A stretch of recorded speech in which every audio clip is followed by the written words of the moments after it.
បាទលោកនាងកញ្ញាជាទីមេត្រីនីតិវិទ្យាអ្នកស្ដាប់វិទ្យុអសីសេរីនារីត្រីនេះយើងនឹងលើកមកជជែកគ្នាអំពីបញ្ហាក្តៅតែម្ដងការបាញ់គ្នាឡើងវិញរវាងកម្ពុជាហើយនិងថៃហើយលោកនាងបានជ្រាបហើយនៅពេលដែលមានការសង្គ្រាមផ្ទុះសង្គ្រាមបែបនេះពាណិជ្ជកម្មនៅតាមព្រំដែនគឺត្រូវផ្អាកមនុស្សត្រូវស្លាប់កូនសិស្សលែងបានចូលរៀនមនុស្សត្រូវជំនះខ្លួនចេញអីជាដើម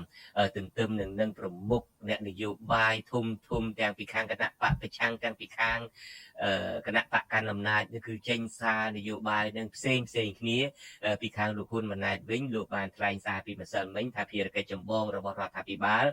គឺមាន2គឺទី1ការពារប្រជាជនហើយនិងទី2គឺការពារបូរណភាពទឹកដីក្នុងដែនអធិបតេយ្យរបស់កម្ពុជាលោកក៏មិនភ្លេចអំពីវិនិយោគឲ្យគ្រប់ក្រសួងអាជ្ញាប័ណ្ណក្រសួងស្ថាប័នអាជ្ញាធរគ្រប់លំដាប់ថ្នាក់កងកម្លាំងប្រដាប់អាវុធគ្រប់ប្រភេទនិងប្រជាពលរដ្ឋទាំងអស់រួមសាមគ្គីគ្នាដែលលោកថាដើម្បីបុព្វហេតុជាតិទន្ទឹមនឹងយើងក៏ឮសូរពីលោកប្រធានប្រមុខដឹកនាំរដ្ឋាភិបាល$23នឹងគឺថាសូមឲ្យប្រជាពលរដ្ឋខ្មែរកងកម្លាំងប្រដាប់អាវុធអាជ្ញាធរស្ថាប័នគ្រប់លំដាប់ថ្នាក់គឺងើបឡើងព្រមគ្នាដើម្បីប្រឆាំងវាយរំលំរបបគ្រប់គ្រងដោយក្រមគ្រួសារត្រកូលហ៊ុននេះដូច្នេះរឿងនេះគឺមានសារនយោបាយនឹងផ្ទុយគ្នាតើផ្ទុយគ្នាយ៉ាងណាយើងមានភ័ព្វសំណាងដោយមានអ្នកនាំពាក្យរបស់រដ្ឋាភិបាលក្រៅប្រទេសគឺលោកកឹមសុខនឹងតែម្ដងដែលចូលរួមជាវាគ្មិនមួយរូបក្នុងចំណោមវាគ្មិន2រូបនារីត្រីនេះខ្ញុំបាទក៏នឹងសួរលោកកឹមសុខឲ្យតកតងទៅនឹងសេចក្តីប្រកាសរបស់រដ្ឋាភិបាលក្រៅប្រទេសនេះហើយយើងក៏មានលោកសេងវ៉ាលីចូលរួមជាមួយយើងដែរបាទខ្ញុំបាទសូមជម្រាបសួរលោកវាគ្មិនទាំងពីរពីចម្ងាយដោយគោរពបាទជម្រាបសួរសូមគោរពបាទជម្រាបសួរបាទហ្នឹងហើយមានរឿងច្រើនដែលត្រូវទៅជែកគ្នាក៏ប៉ុន្តែសូមបើកឆាកនៅសំណួរដ៏ខ្លីមួយសម្រាប់លោកទាំងពីរតែម្ដងសំណួរទី1ដ៏ខ្លីរបស់ខ្ញុំបាទនឹងគឺថាហេតុអីបានជាមានសង្គ្រាម5ថ្ងៃហើយឈប់ទៅវិញហើយមានការជួយសម្របសម្រួលពីប្រធានាធិបតីសហរដ្ឋអាមេរិក Donald Trump នឹងហើយហេតុអីបានចាប់ផ្ដើមមានការបាញ់គ្នាជាថ្មីឡើងវិញចូលដល់ថ្ងៃទី3នេះសូមអញ្ជើញពីលោកសេងវ៉ាលីមុនហេតុអី why ហេតុផលសំខាន់ដែលធ្វើឲ្យការផ្ទុះអាវុធ5ថ្ងៃហើយឈានទៅដល់បទចុះបាញ់នឹងតាមរយៈកិច្ចសម្របសម្រួលរបស់ប្រធានអាស៊ានជាមួយនឹងសហរដ្ឋអាមេរិកជំរុញឲ្យមានកិច្ចព្រមព្រៀងសន្តិភាពទីក្រុងកាឡាំពួរហើយការតស៊ូដោយប្រើអាវុធនោះចាប់ដើមស្កប់រងាប់វាកាត់ជាអំពីការផ្លាស់ប្ដូររបបប្រព័ន្ធគ្រប់គ្រងនយោបាយឬក្បាលម៉ាស៊ីនរដ្ឋាភិបាលថៃពីគណៈបកភឿថៃមកគណៈបកภูมิใจថៃយើងឃើញថាដំណាក់កាលដំបូងនេះបន្ទាប់ពីលោកអនុทิនឆាទីរគុណឡើងកាន់កាប់ជានាយករដ្ឋមន្ត្រីយើងមើលទៅហាក់បីដូចជាទិសដៅគឺព្យាយាមជួយយ៉ាងណាដើម្បីរក្សាភាពស្ងាត់នៅតំបន់ព្រំដែនហើយក៏ដូចជាព្យាយាមជំរុញការចរចាកិច្ចព្រមព្រៀងពាណិជ្ជកម្មរវាងថៃជាមួយនឹងសហរដ្ឋអាមេរិកដើម្បីធ្វើយ៉ាងណាឲ្យសម្រេចបាននៅអត្រាទៀតជំរុញកិច្ចសហការផ្នែកសេដ្ឋកិច្ចពាណិជ្ជកម្មរវាងថៃជាមួយនឹងពិភពលោកជាពិសេសការនាំចេញរបស់ថៃទៅកាន់ទីផ្សារអាមេរិកតែម្ដងចំណុចទាំងនេះដែលធ្វើឲ្យលោករដ្ឋបាលអនុทิនដំណាក់កាលដំបូងហាក់បីដូចជាចោះញោមទៅនឹងសម្ពាធពាណិជ្ជកម្មក៏ដូចជាការរក្សានៅចំហទន់ភ្លន់របស់លោកហ៊ុនម៉ាណែតដែរក្រោយអំពីការប៉ះទង្គិចគ្នារយៈពេល5ថ្ងៃដោយឃើញថាមានផលប៉ះពាល់ដល់ប្រជាពលរដ្ឋផងហើយអាចនឹងប៉ះពាល់ដល់អំណាចរបស់លោកនាយករដ្ឋមន្ត្រីហ៊ុនម៉ាណែតផងគ្រប់សំនឹងការចង់បានរបស់លោកនាយករដ្ឋមន្ត្រីហ៊ុនម៉ាណែតក្នុងការទទួលបាននៅអត្រានៃការសម្ពាធពាណិជ្ជកម្មជាការនាំចូលផលិតផលពីកម្ពុជាទៅសហរដ្ឋអាមេរិកផងធ្វើឲ្យកិច្ចព្រមព្រៀងនេះកើតមានក៏តែហេតុផលក្រោយៗនេះជាពិសេសការផ្ទុះអាវុធកាលពីបន្សល់មិញហើយនៅថ្ងៃនេះធ្ងន់ធ្ងរនេះគឺកើតចេញអំពីដូចជាលោកថាថៃបានរៀបរាប់ក្បោះក្បាយហើយកើតចេញអំពីនយោបាយផ្ទៃក្នុងរបស់ថៃផងដោយសារតែយើងប្រតិទិនចាប់ដើមធ្លាក់ចុះហើយការបោះឆ្នោតឬការរំលាយសភានៅក្នុងប្រទេសថៃហ្នឹងប្រហែលជាខិតជិតមកដល់ដូច្នេះវាប្រហែលជាអត់មានជំរើសអីច្រើនទេក្រៅតែការរុញច្រានបញ្ហាព្រំដែនជាអភិវឌ្ឍនយោបាយដើម្បីជិតទៅដល់ការ រកសម្លេងស្នោបនៅក្នុងចំណោមប្រជាពលរដ្ឋថៃដែលជាតិនិយមជ្រុលហើយក៏ដូចជាចង់ឃើញការដោះស្រាយបញ្ហាព្រំដែនដែលប្រើទ័ពដូច្នេះខ្ញុំគិតថាជាជំរើសមួយដែលលោកធីនជាយាមបកសម្រុកដើម្បីប្រើប្រាស់បញ្ហាព្រំដែននិងការប្រើប្រាស់កម្លាំងទ័ពដើម្បីឆ្លើយតបជាមួយនឹងកម្ពុជាយ៉ាងទៀតលោកថាថៃបានរៀបរាប់យ៉ាងខ្វះក្បាយដែរពាក់ព័ន្ធនឹងសម្ពាធផ្សេងទៀតដូចជាការពាក់ព័ន្ធទៅនឹងបទអក្រិតឧស្សាហកម្មរៀងលុយកខ្វក់ការជួញដូរមនុស្សដែលរដ្ឋថៃបានលោកអនុทิនរួមទាំងលោកអនុทิនផងនិងសមាជិកគណៈរដ្ឋមន្ត្រីរបស់លោកអនុធានដែលកំពុងតែរងការរិះគន់យ៉ាងចាស់ដៃនៅក្នុងចំណោមមេត្តាប្រជាពលរដ្ឋក៏ដូចជាគណៈបព្វប្រឆាំងគណៈបព្វជិជនថៃនៅក្នុងសភាផងដូច្នេះការបង្វែរបដិការទៅប្រើតរញ្ញាតឲ្យទៅផ្ដល់អំណាចដល់យោធាថៃក្នុងការប្រើប្រាស់កម្លាំងដើម្បីឈ្លានពានដល់ថៃរបស់កម្ពុជានេះវាជាជំរើសនយោបាយមួយដែលជៀសវាងការដាក់សម្ពាធឬការរុញកម្មតសកម្មរបស់គណៈបព្វប្រឆាំងថៃផងហើយនឹងជាការចង់បានរបស់ក្រុមអភិរក្សជាពិសេសក្រុមយោធានិយមដែលចង់សងសឹកនិងចង់សម្រេចបាននូវហិច្ចតា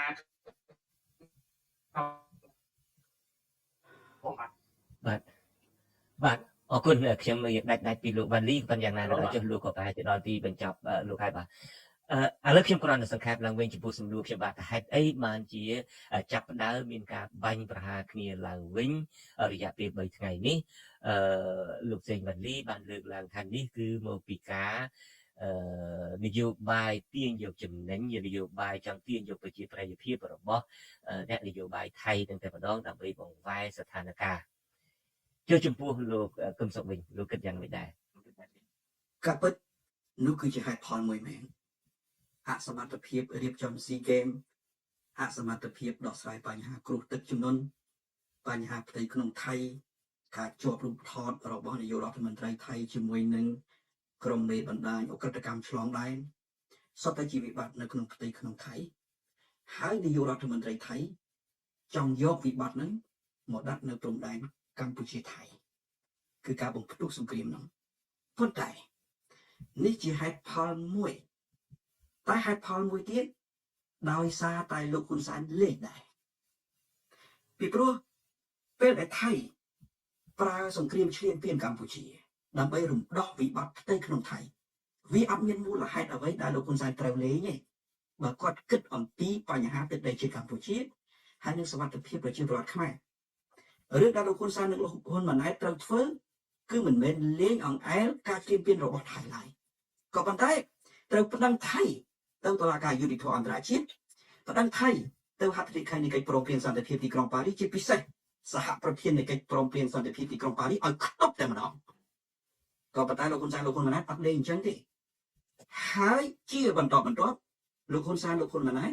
យកបញ្ហាដែលថៃឈ្លានពាននឹងទៅលេងអង្អែលដើម្បីបាត់បង់អក្រិតកម្មឆ្លងដែននៅក្នុងប្រទេសកម្ពុជាដែរយើងមើលរូបភាពដូចនេះលោកកឹមសុខមានន័យថា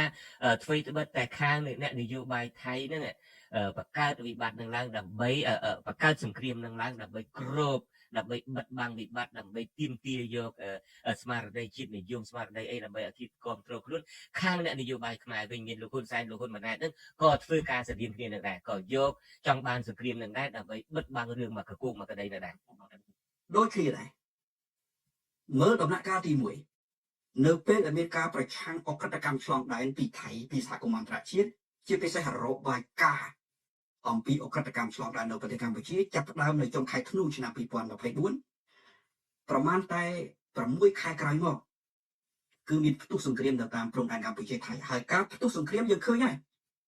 អត់មានការនិយាយចរចាគ្នាអ្វីទាំងអស់ក្រៅតែពីសង្គ្រាមពាក្យសម្ដីរវាងក្រុមគ្រួសារលោកថាស៊ីនិងក្រុមគ្រួសារលោកហ៊ុនសែនចាក់គ្នាទៅវិញទៅមកផ្ទុះចេញជាសង្គ្រាមគឺបន្ទាប់ពីមានការលេចចេញនៅអក្រិតកម្មឆ្លងដែនរយៈពេល6ខែហើយសហរដ្ឋអាមេរិកប្រទេសនានាគេព្យាយាមកម្ចាត់អក្រិតកម្មឆ្លងដែននៅប្រទេសកម្ពុជាថ្ងៃទី28មានបទឈប់បាញ់មួយស្រាប់តែប្រហែលជា1ខែកន្លះទេការស្ងប់ស្ងាត់ហ្នឹងក៏លេចចេញនៅរបាយការណ៍អំពីអក្រិតកម្មឆ្លងដែនទៀត$14អាមេរិកចាប់ផ្ដើមចាត់ការជេនស៊ីគឺបង្កក់ទ្រព្យសម្បត្តិជេនស៊ី$15,000 លាន28វិច្ឆិកាសំទោស24វិច្ឆិកា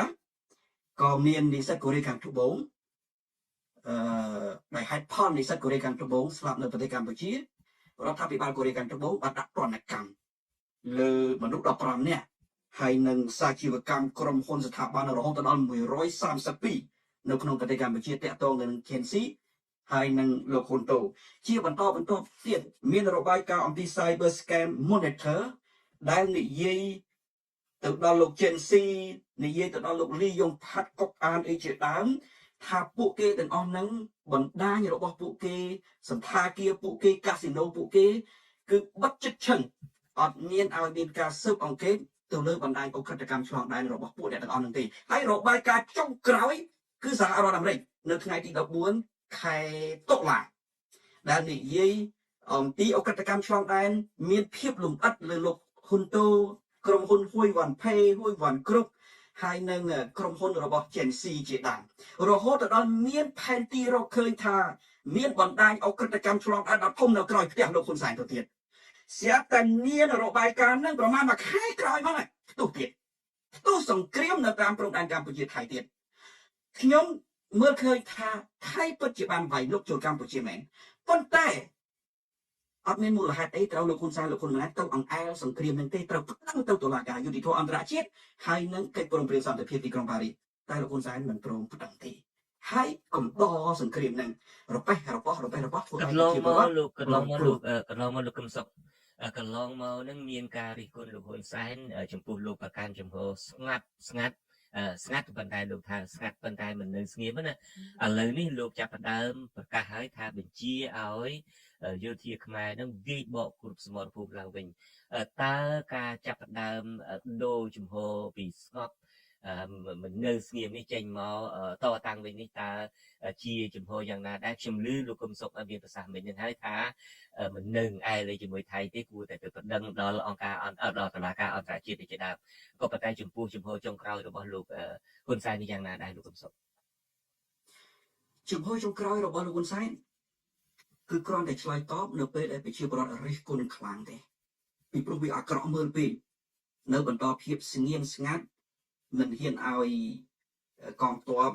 ការពារខ្លួនវាជារឿងដែលមិនមានទេនៅលើពិភពលោកនេះដែលឲ្យកងទ័ពរបស់ប្រទេសមួយឈរធ្វើជាផ្ទះអាស៊ីបឲ្យគេបាន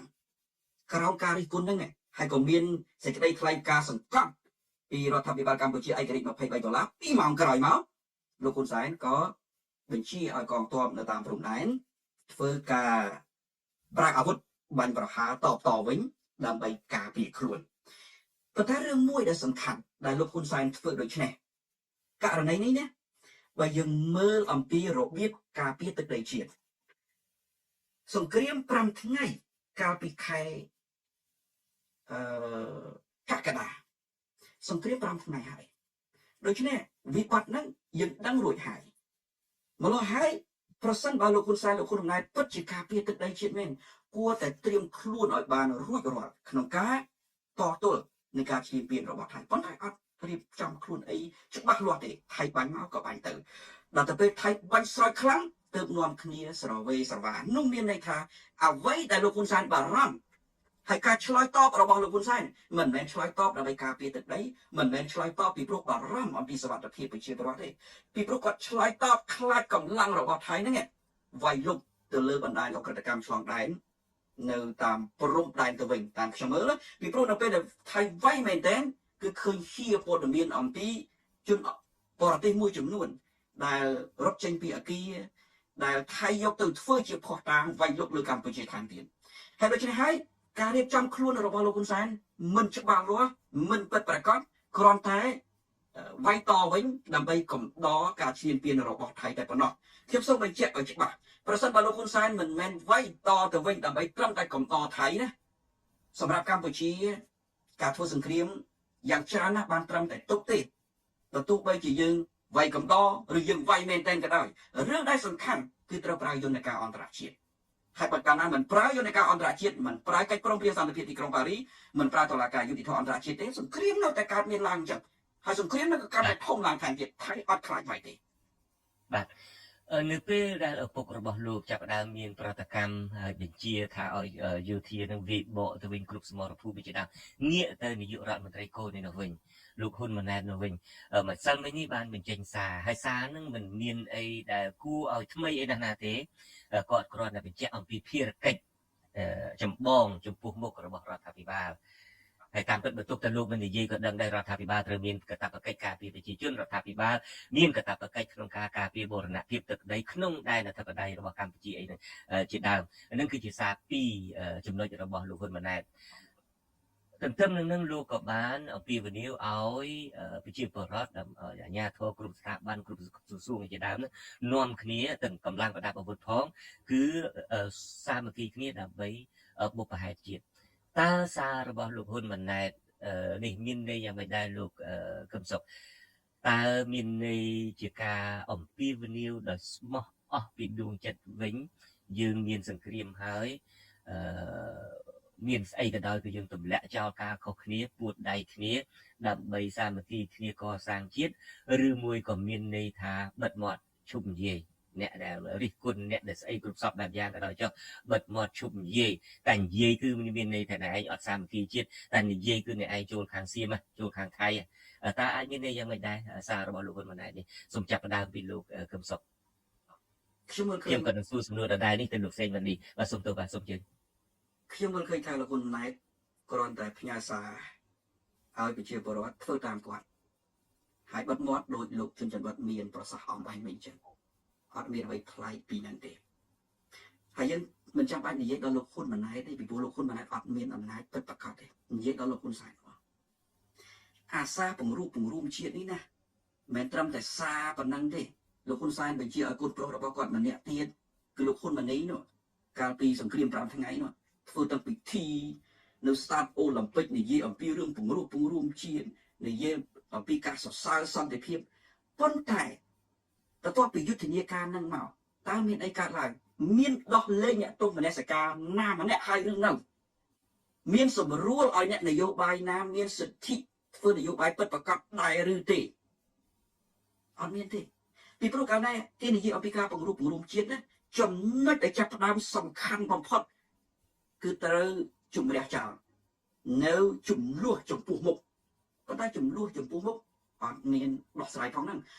ហើយមិនត្រឹមតែប៉ុណ្្នឹងទេលោកហ៊ុនសែនខ្លួនឯងបន្ទាប់ពីសង្គ្រាម5ថ្ងៃធ្វើអីគឺធ្វើច្បាប់ត្រង់ដកសិទ្ធិជាខ្មែររបស់សំរងស៊ីនោះដកសិទ្ធិជាខ្មែររបស់ប្រជាពលរដ្ឋខ្មែរដែលស្រឡាញ់ប្រជាធិបតេយ្យនោះហើយចុងក្រោយលោកហ៊ុនសែនខ្លួនគាត់អត់បាននិយាយអំពីការផ្សះផ្សាផ្ដល់សេរីភាពឲ្យអ្នកដទៃទេគាត់បានគម្រាមថាអ្នកណាតែរិះគន់ទៅលើ Facebook ក៏គាត់បញ្ចប់ដែរដូច្នេះការអនុវត្តជាក់ស្ដែងគឺមិនមែនជាការពង្រួមជាតិទេការដែលប្រើសារពង្រួមជាតិរបស់លោកហ៊ុនម៉ាណិតក្តីហ៊ុនម៉ាណីក្តីហ៊ុនម៉ាណែតក្តីហ៊ុនសែនក្តីគ្រាន់តែជាការបោកប្រាស់ប្រជាពលរដ្ឋហើយប្រាប់ពលរដ្ឋថាឲ្យស្ងាត់ទៅបើមិនស្ងាត់ប្រយ័ត្នគាត់ធ្វើបាបប៉ុណ្្នឹងទេគំនិតរបស់គាត់ប៉ុណ្ណឹងចំណុចទី2ធំខ្ញុំចង់បញ្ជាក់អំពីការពង្រួមជាតិអំបញ្ញមិញខ្ញុំនិយាយខ្លះហើយថាការពង្រួមជាតិហ្នឹងណាត្រូវចាប់ផ្ដើមពីការបញ្ចប់ចំនួនដែលកំពុងតែមានការឆ្លោះប្រកែកគ្នាដោះលែងអ្នកទោសនយោបាយជាដើមសម្រួលគ្នាឡើងវិញអានោះបានជាផ្លូវនៃការពង្រួមជាតិពិតប្រាកដនេះចំណុចចាប់ផ្ដើមទី1ចំណុចចាប់ផ្ដើមទី2មែនទេទៅបើគេនិយាយអំពីការពង្រួមជាតិណាគឺស្មើនឹងហ៊ុនសែនហ៊ុនម៉ាណែតខ្លួនឯងកំពុងទទួលស្គាល់ថាជាតិហ្នឹងអត់មានរដ្ឋាភិបាលមួយជារបស់ប្រជាពលរដ្ឋកើតទេបានគេត្រូវពង្រួមជាតិឧទាហរណ៍រដ្ឋាភិបាលនៅមុនការបោះឆ្នោតឆ្នាំ1993ឬនៅមុនកិច្ចព្រមព្រៀងសន្តិភាពទីក្រុងប៉ារីសរដ្ឋាភិបាលនឹងរដ្ឋាភិបាលតែមួយភាគីដែលក្រោមការបន្ទប់របស់វៀតណាមនោះមិនមែនជារដ្ឋាភិបាលតំណាងឲ្យប្រជាពលរដ្ឋខ្មែរមិនមែនជារដ្ឋាភិបាលបង្រួបបង្រួមជាតិទេអញ្ចឹងដើម្បីត្រូវការបង្រួបបង្រួមជាតិត្រូវមានរដ្ឋាភិបាលមួយដែលចាប់ផ្ដើមពីការធ្វើការជាមួយគ្នាបង្រួបបង្រួមគ្នាឡើងវិញជាឧទាហរណ៍ក្នុងពេលបច្ចុប្បន្នបើយើងចង់បង្រួបបង្រួមជាតិពិតប្រាកដមែនណារកការជជែកគ្នាហើយដាក់ប្រទេសជាតិដឹកនាំរងគ្នាសិនអានេះចំណុចទី2សំខាន់ណាឲ្យព្រះមហាក្សត្រធ្វើប្រធានក្រុមប្រឹក្សាបង្រួបបង្រួមជាតិមួយទៅ លោកសំរាំងស៊ីលោកហ៊ុនសែនអនុប្រធានមកមានសមាជិកប្រមាណមួយខាងប្រមាណដើម្បីធ្វើការរួមគ្នាក្នុងពេលដែលប្រទេសអត់មានរដ្ឋាភិបាលមួយដែលតំណាងឲ្យជាតិយើងត្រូវការកម្លាំងពង្រឹងជាតិដឹកនាំបណ្ដោះអាសន្នសិនថាមានទេលោកហ៊ុនសែនអត់ហ៊ានធ្វើអញ្ចឹងទេហើយរៀបចំអាហ្នឹងហើយត្រូវរៀបចំការប្រកួតប្រជែងដោយសេរីត្រឹមត្រូវនិងយុត្តិធម៌ពីព្រោះមិនមែនពង្រួមគ្នាហើយក៏កាប់ចាក់គ្នាឡើងវិញទេត្រូវតែទៅដោះឆ្នោតឲ្យសេរីត្រឹមត្រូវនិងយុត្តិធម៌អ្នកណាឈ្នះអ្នកហ្នឹងទៅដឹកនាំក្រោយពីការបោះឆ្នោតឲ្យសេរីត្រឹមត្រូវនិងយុត្តិធម៌ហើយគឺត្រូវរៀបចំប្រព័ន្ធច្បាប់ការដឹកនាំកែតម្រង់តាមរដ្ឋាភិបាលដែលការចេញពីប្រជាពលរដ្ឋហ្នឹងអាហ្នឹងបានជាផ្លូវពង្រួមជាតិពិតប្រាកដប៉ុន្តែខ្ញុំសូមរំលឹកបន្តិចចុះលោកសំរងស៊ី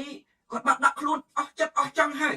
ក្នុងការស្វែងរកការពង្រួមជាតិក៏ប៉ុន្តែលោកហ៊ុនសែនអត់បានឆ្លើយតបទៅនឹងការដាក់ខ្លួនរបស់លោកសំរងស៊ីដើម្បីរកការពង្រួមជាតិទេហើយទីបំផុតលោកហ៊ុនសែនត្រឹមតែឌឺដងព្រោះចុងក្រោយអញ្ចឹងនៅពេលដែលមានបញ្ហាជាមួយថៃ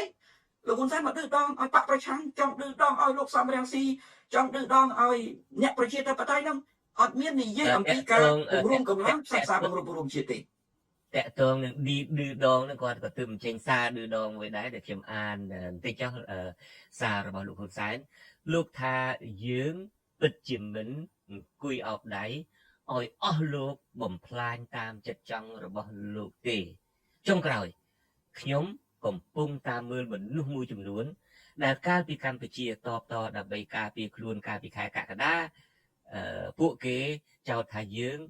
ជាលមោបសង្គ្រាមយើងលមោបសង្គ្រាមពេលយើងអត់ធ្មត់គោរពបទឈប់បាញ់នឹងចង់ដោះស្រាយដោយសន្តិវិធីគេចោទថាយើងខ្លាចថៃមិនហ៊ានវាយឬកាត់ដីឲ្យថៃដើម្បីដូរយកសន្តិភាពពេលនេះយើងវាយដើម្បីការពារខ្លួនទៀតហើយពួកគេនឹងនិយាយថាមិនទៀតកម្ពុជាត្រូវការសន្តិភាពតែកម្ពុជាបង្ខំចិត្តវាយតបតដើម្បីការពារទឹកដីយើងលោកថាលោកអង្គុយតាមដានមើលលោកជួយគាត់ខ្ញុំមានយោបល់បន្តិចអំពីរឿងនេះបានទេបាទជឿដំបូងមិនទាន់មានសង្គ្រាមជាពិសេសលោកសំរងស៊ីបានផ្ញើសារច្បាស់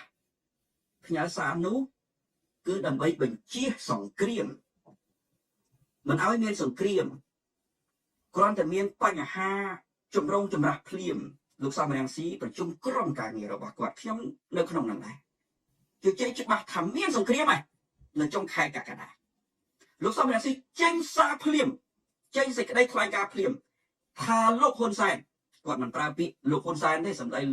របស់លោកសំរងស៊ីគាត់ថាហ៊ុនសែនត្រូវតែធ្វើអន្តរាគមន៍ទៅហត្ថលេខីនៃកិច្ចព្រមព្រៀងសន្តិភាពទីក្រុងប៉ារីសជាពិសេសសហប្រធាននៃកិច្ចព្រមព្រៀងសន្តិភាពទីក្រុងប៉ារីសរកការផ្សះផ្សាមួយនៅក្នុងផ្ទៃក្នុងជាតិរួចហើយរួមកម្លាំងជាតិប្រើយន្តការអន្តរជាតិគឺកិច្ចព្រមព្រៀងសន្តិភាពទីក្រុងប៉ារីសនិងប្តឹងបញ្ហាព្រំដែនទៅតុលាការយុត្តិធម៌អន្តរជាតិដើម្បីដោះស្រាយដោយសន្តិភាពកុំធ្វើសង្គ្រាមមិនឈ្នះថៃទេបើធ្វើសង្គ្រាមយើងមានតែស្លាប់អត់ឈ្នះថៃទេអានេះនៅពេលដែលមុនសង្គ្រាមគឺការផ្ញើសាររបស់លោកសំរងស៊ីកុំឲ្យមានសង្គ្រាមកាលណាមានសង្គ្រាមប្រជាពលរដ្ឋជាអ្នករងគ្រោះហើយឥឡូវយើងឃើញហើយទី2នៅពេលដែលមានសង្គ្រាមហើយលោកសំរងស៊ីដដែលយើងខ្ញុំដដែលជាអ្នកផ្ញើសារទៅទៀតថាឥឡូវមានសង្គ្រាមផុតហើយសង្គ្រាមបានកើតឡើងហើយលោកហ៊ុនសែនរកការផ្សះផ្សាពង្រួមជាតិឡើងវិញពង្រឹងកម្លាំងកងទ័ពបំពាក់អាវុធឲ្យកងទ័ពយកចិត្តទុកដាក់នឹងកងបាទយើងដាច់ពីលោកកឹមសុខដោយមិនដឹងមូលហេតុអីប៉ុន្តែក៏ដល់វេលាដែលខ្ញុំបាទគឺលោកកឹមសុខឡើងមកវិញបាទសូមជួយបញ្ចប់ឃ្លារបស់លោកចាំបាទលោកសំរងស៊ីបានផ្ញើសារថាយើងមានបញ្ហាបច្ចេកទេសម្ដងទៀតឥឡូវនេះដូចខ្ញុំបាននិយាយចឹងសំណួររបស់ខ្ញុំទៅកាន់លោកកឹមសុខនឹងតកតងនឹងសាររបស់លោកហ៊ុនម៉ាណែតនឹងតើលោកសេងវេលីគិតយ៉ាងម៉េចដែរចំពោះដែលការអំពាវនាវរបស់លោកហ៊ុនម៉ាណែតទៅសូមឲ្យខ្មែរគ្រប់ស្រទាប់វណ្ណៈតាំងពីអាជ្ញាធរស្ថាប័នកងកម្លាំងប្រដាប់អាវុធអីចូលរួមសាមគ្គីគ្នាឡើងដើម្បីបុព្វហេតុជាតិនេះតើជាសារមួយចេញពីបេះដូងថ្លើមប្រមាថដោយស្មោះត្រង់តែម្ដងឬមួយក៏បង្កប់ការគម្រាមណាមួយថាទាំងអស់គ្នាត្រូវតែនៅស្ងប់ស្ងៀមដើម្បីឲ្យសាមគ្គីគ្នាអ្នកដែលមិនស្ងប់ស្ងៀមនឹងអ្នកដែលហ៊ានចេញមតិរិះគន់នឹងចោទថាក្បត់ជាតិជាដើមតើជាអាចជាលេសបែបហ្នឹងទេឬមួយក៏ជាសារចេញពីបេះដូងតែម្ដងសូមជឿលោកសេងវណ្ឌីបាទខ្ញុំគិតថាជាសារដែលចេញពីបេះដូងលោកយល់ប្រៃហ៊ុនម៉ាណែតហើយ អ្វីដែលលោកអតីតរដ្ឋមន្ត្រីហ៊ុនសែនលើកឡើងអំពីវនីយជាញឹកញាប់ដែរហ្នឹងក៏ចេញពីបេះដូងដែរសារនេះក៏ចេញពីបេះដូងប៉ុន្តែសំណួរសួរថាអ្វីទៅការរួបរวมនឹងឯកភាពជាតិសម្រាប់លោកយមត្រីហ៊ុនម៉ាណែតនិងលោកដូចជាលោកយមត្រីហ៊ុនសែនម្ដងការឯកភាពជាតិឬក៏សម្រាប់សម្រួលជាតិដូចជាដើមនេះគឺជាការឯកភាពជាតិនៅក្នុងនយោបាយដែលគ្មានអ្នករិះគន់ជាពិសេសគឺជាការផាត់ចោលនៅការចូលរួមរបស់អ្នកដែលមានគំនិតផ្ទុយក្នុងន័យនេះគឺអ្នកដែលគ្រប់គ្រងហើយនឹងថ្នាក់ដឹកនាំសមាជិកថ្នាក់ដឹកនាំរបស់គណៈបព្វឆាំងតែម្ដងមានន័យថាសារបង្រួបជាតិឬក៏រួបរวมសាមគ្គីជាតិជាដើមនេះគឺតែស្ថិតនៅក្នុងចំណោមប្រជាពលរដ្ឋ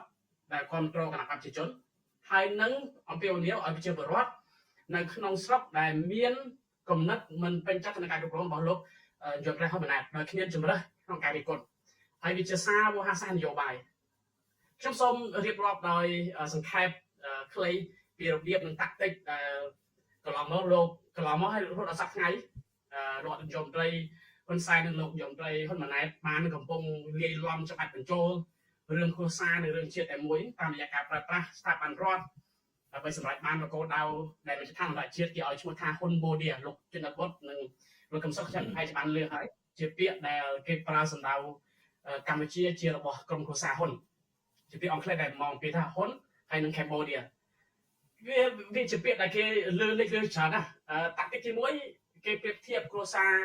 ហ៊ុនជាមួយនឹងពាក្យសន្តិភាពជាតិនិងការអភិវឌ្ឍដោយដែលយើងបានដឹងថាបន្ទាប់ពីរបបខ្មែរក្រហមជាពិសេសចាប់តាំងពីទសវត្សរ៍90មកលោកយមត្រីហ៊ុនសែនតែងតែភ្ជាប់ការគ្រប់គ្រងរបស់លោកទៅនឹងសន្តិភាពស្ថិរភាពការអភិវឌ្ឍនៅក្នុងន័យនេះគណៈបព្វជិជនគឺស្មើទៅនឹងសន្តិភាពនិងវិបលភាពចំណែកគណៈបព្វប្រឆាំងគឺស្មើនឹងភាពវឹកវរសង្គ្រាមនិងបដិវត្តពណ៌មិនមែនខ្ញុំលើកមកទេការសោកជាពាក់ព័ន្ធនឹងរបបនយោបាយនៅកម្ពុជាក្រោយទសវត្សរ៍ឆ្នាំ90នោះបានកត់សម្គាល់ច្រើនណាស់ថាលោកអតីតនាយករដ្ឋមន្ត្រីហ៊ុនសែនតែតែពមៀនអំពីផែនការបដិវត្តពណ៌ដែលគ្រប់គ្រងដោយបរទេសដើម្បីបង្ហាញពីភាពត្រឹមត្រូវរបស់លោកក្នុងការចាត់ការទៅលើគូប្រជែងនិងអ្នករិះគន់លើរបបគ្រប់គ្រងរបស់លោកណាការវិភាគថ្មីដូចគ្នាពាក់ព័ន្ធបញ្ហាព្រំដែនជាមួយថៃក្នុងឆ្នាំ2025នេះក៏បានបង្ហាញផងដែរថាលោកអតីតនាយករដ្ឋមន្ត្រីនិងលោកនាយករដ្ឋមន្ត្រីហ៊ុនម៉ាណែតជាយាមប្រើវោហារសាស្ត្រជាតិនិយមដោយលោកជំនិតបានលើកឡើងកាលពីថ្មីនេះតែម្ដងដើម្បីការពារអធិបតេយ្យភាពដើម្បីប្រមូលការគ្រប់គ្រងនិងបង្វែរចំណាប់អារម្មណ៍របស់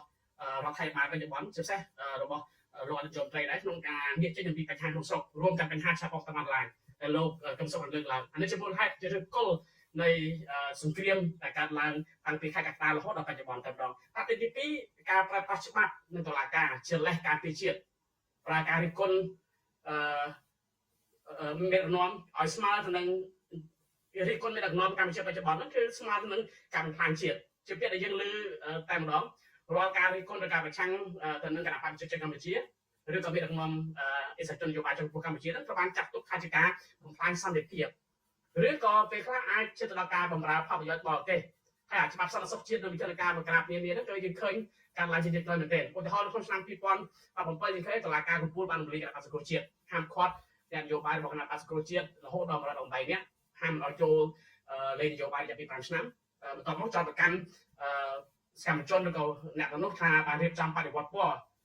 ដោយមានការគ្រប់គ្រងពីបរទេសរហូតដល់បច្ចុប្បន្នអត់បានរកផុសតាំងឃើញចាក់ស្ដែងឡើយទេហើយតាមយោងតាមរបាយការណ៍របស់ Freedom House ដែលយើងលើកយកឲ្យលោកកឹមសុខបានលើកមិនដែរគោលដៅសំខាន់បំផុតនៃការសម្រេចចិត្តនានាពាក់ព័ន្ធនឹងការរំលាយគណៈបក្សសង្គ្រោះជាតិការធ្វើទុកបុកម្នេញទៅលើសកម្មជនប្រជាជនរិះគន់នោះគឺជាយាមលុបបំបាត់គោលប្រជែងសំខាន់បំផុតមុនការបោះឆ្នោតឆ្នាំ2018និងប្រែក្លាយកម្ពុជាជាប្រព័ន្ធឯកបកដូច្នេះការលើកឡើងរបស់លោកហ៊ុនម៉ាណែតក៏ដូចជាការលើកឡើងញឹកញាប់របស់រដ្ឋនាយករដ្ឋមន្ត្រីគឺវាកាត់ចេញអំពីបេះដូងពិតប្រាកដតែបេះដូងនៅក្នុងន័យថាកម្ពុជាទាំងអស់គ្រប់ស្ថាប័នគ្រប់ស្ថាប័នជាតិស្ថាប័នក្រមជាតិឡើយគឺឲ្យស្ថិតនៅក្នុងប្រព័ន្ធឯកបកតែមួយយើងឃើញនៅឆ្នាំ2023គណៈបកភ្លើងទៀនដែលជាគណៈបកប្រឆាំងមួយគាត់ដែលសេសសល់ក៏ត្រូវបានហាមគាត់ឲ្យចូលរួមការបោះឆ្នោតដែរដោយហេតុផលថាមានបញ្ហាបច្ចេកទេសអំពីការឯកសារចុះបញ្ជីហើយភ្លើងទៀនខ្លួនឯងក៏បានបដិសេធហើយនឹងចាត់ទុកសេរីសម្រាប់របស់គណៈកម្មការការបោះឆ្នោតថាមានចេតនានយោបាយព្រោះឯកសារទាំងនោះគឺតែពិតទៅត្រូវបានវាយឆ្មក់ចូលដោយប៉ូលីស របស់ប្រមាណឆ្នាំមុនការបោះឆ្នោត2023នៅពេលនេះទៀតបើយើងសង្កេតមើលច្បាប់ថ្មីជាច្រើនដែលត្រូវបានអនុម័តឲ្យប្រើប្រាស់ដើម្បីភ្ជាប់សន្ទរកថាឬក៏បទអត្ថាធិប្បាយពាក់ព័ន្ធនយោបាយរបស់អ្នកនយោបាយប្រឆាំងឬក៏សកម្មជនគណៈបកប្រឆាំងស្មើទៅនឹងការប្រព្រឹត្តអំពើអក្រិតកម្មប្រឆាំងនឹងជាតិមិនមែនប្រឆាំងនឹងបកទេប្រឆាំងនឹងជាតិដោយសារជាតិនឹងបកហ្នឹងវាខ្លាចជារឿងតែមួយជាក់ស្ដែងដូចជាច្បាប់ស្តីពីការប្រមាថព្រះមហាក្សត្រឆ្នាំ2008យើងដឹងថាច្បាប់នេះចាត់ទុកការប្រមាថព្រះជាស្ដាជាបទអក្រិតដែលមានទោសជាប់ការពន្ធនាគារពី1ទៅ5ឆ្នាំនិងពិន័យចម្រាក់ចាញ់កុសលដែរហើយអ្វីដែលគួរឲ្យអស់សម័យនោះគឺច្បាប់នេះអនុញ្ញាតឲ្យព្រះអញ្ញាអាចដឹងក្នុងនាមព្រះមហាក្សត្រដែលជាជនរងគ្រោះតែម្ដងដែលច្បាប់នេះមើលទៅអង្គការសិទ្ធិមនុស្សយើងដឹងថាទាំងថ្នាក់ជាតិនិងអន្តរជាតិដូចជាប្រទេសស៊ីវិល័យលោកសេរីចាត់ទុកច្បាប់នេះថាជាឧបករណ៍ច្បាប់សម្រាប់ប្រើប្រាស់ដើម្បីបំបិទសម្លេងការរិះគន់និងនយោបាយ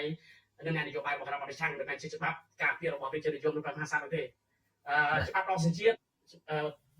ពី2025លោកជនបទលោកកឹមសុខបានដឹងហើយថាច្បាប់នេះលោកកឹមសុខក៏បានលើកឡើងដែរថាច្បាប់នេះពិតទៅជាច្បាប់ដែលអនុញ្ញាតឲ្យរដ្ឋដកហូតសញ្ជាតិពីពលរដ្ឋដែលមានការពាក់ព័ន្ធនឹងទោសក្បត់ជាតិក្បត់ជាតិ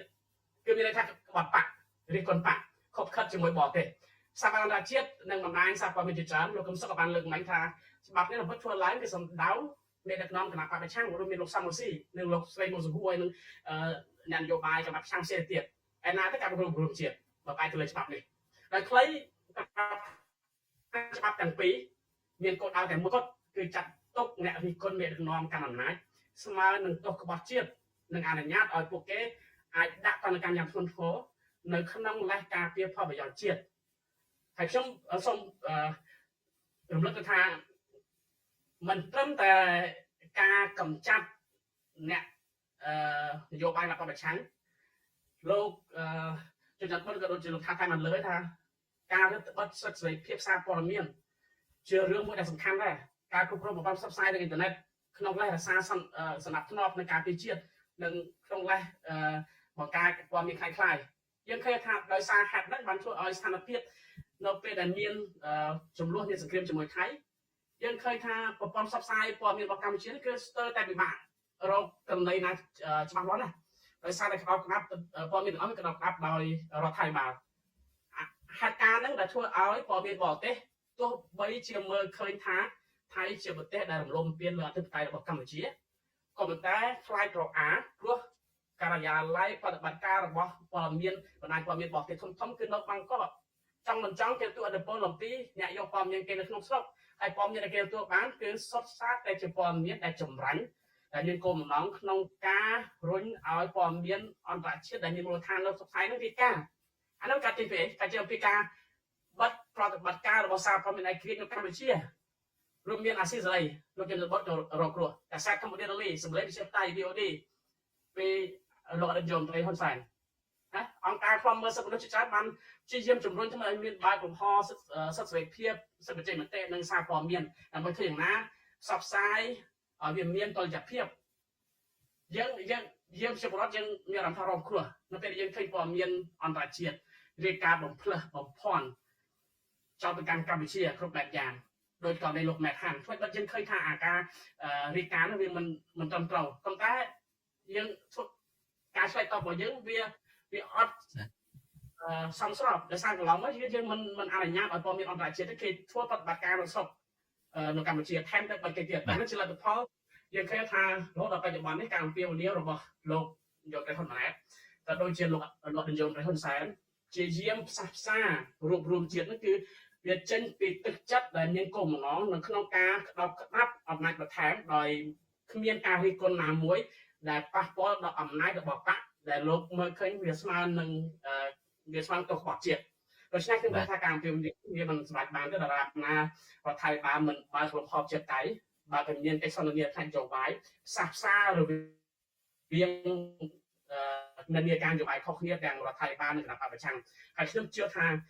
លោកសំស៊ីដែលជាប្រធានចលនារដ្ឋថៃបាន23ដុល្លារក៏ដូចជាមានលោកកឹមសុខដែលជាអ្នកនាំពាក្យខ្ញុំគិតថាបើសិនជាមានការបោះដៃពីរដ្ឋថៃបានភ្នំពេញជំរុញឲ្យមានកិច្ចសន្ទនាផ្នែកនយោបាយផ្សះផ្សារវាងខ្មែរខ្ញុំគិតថា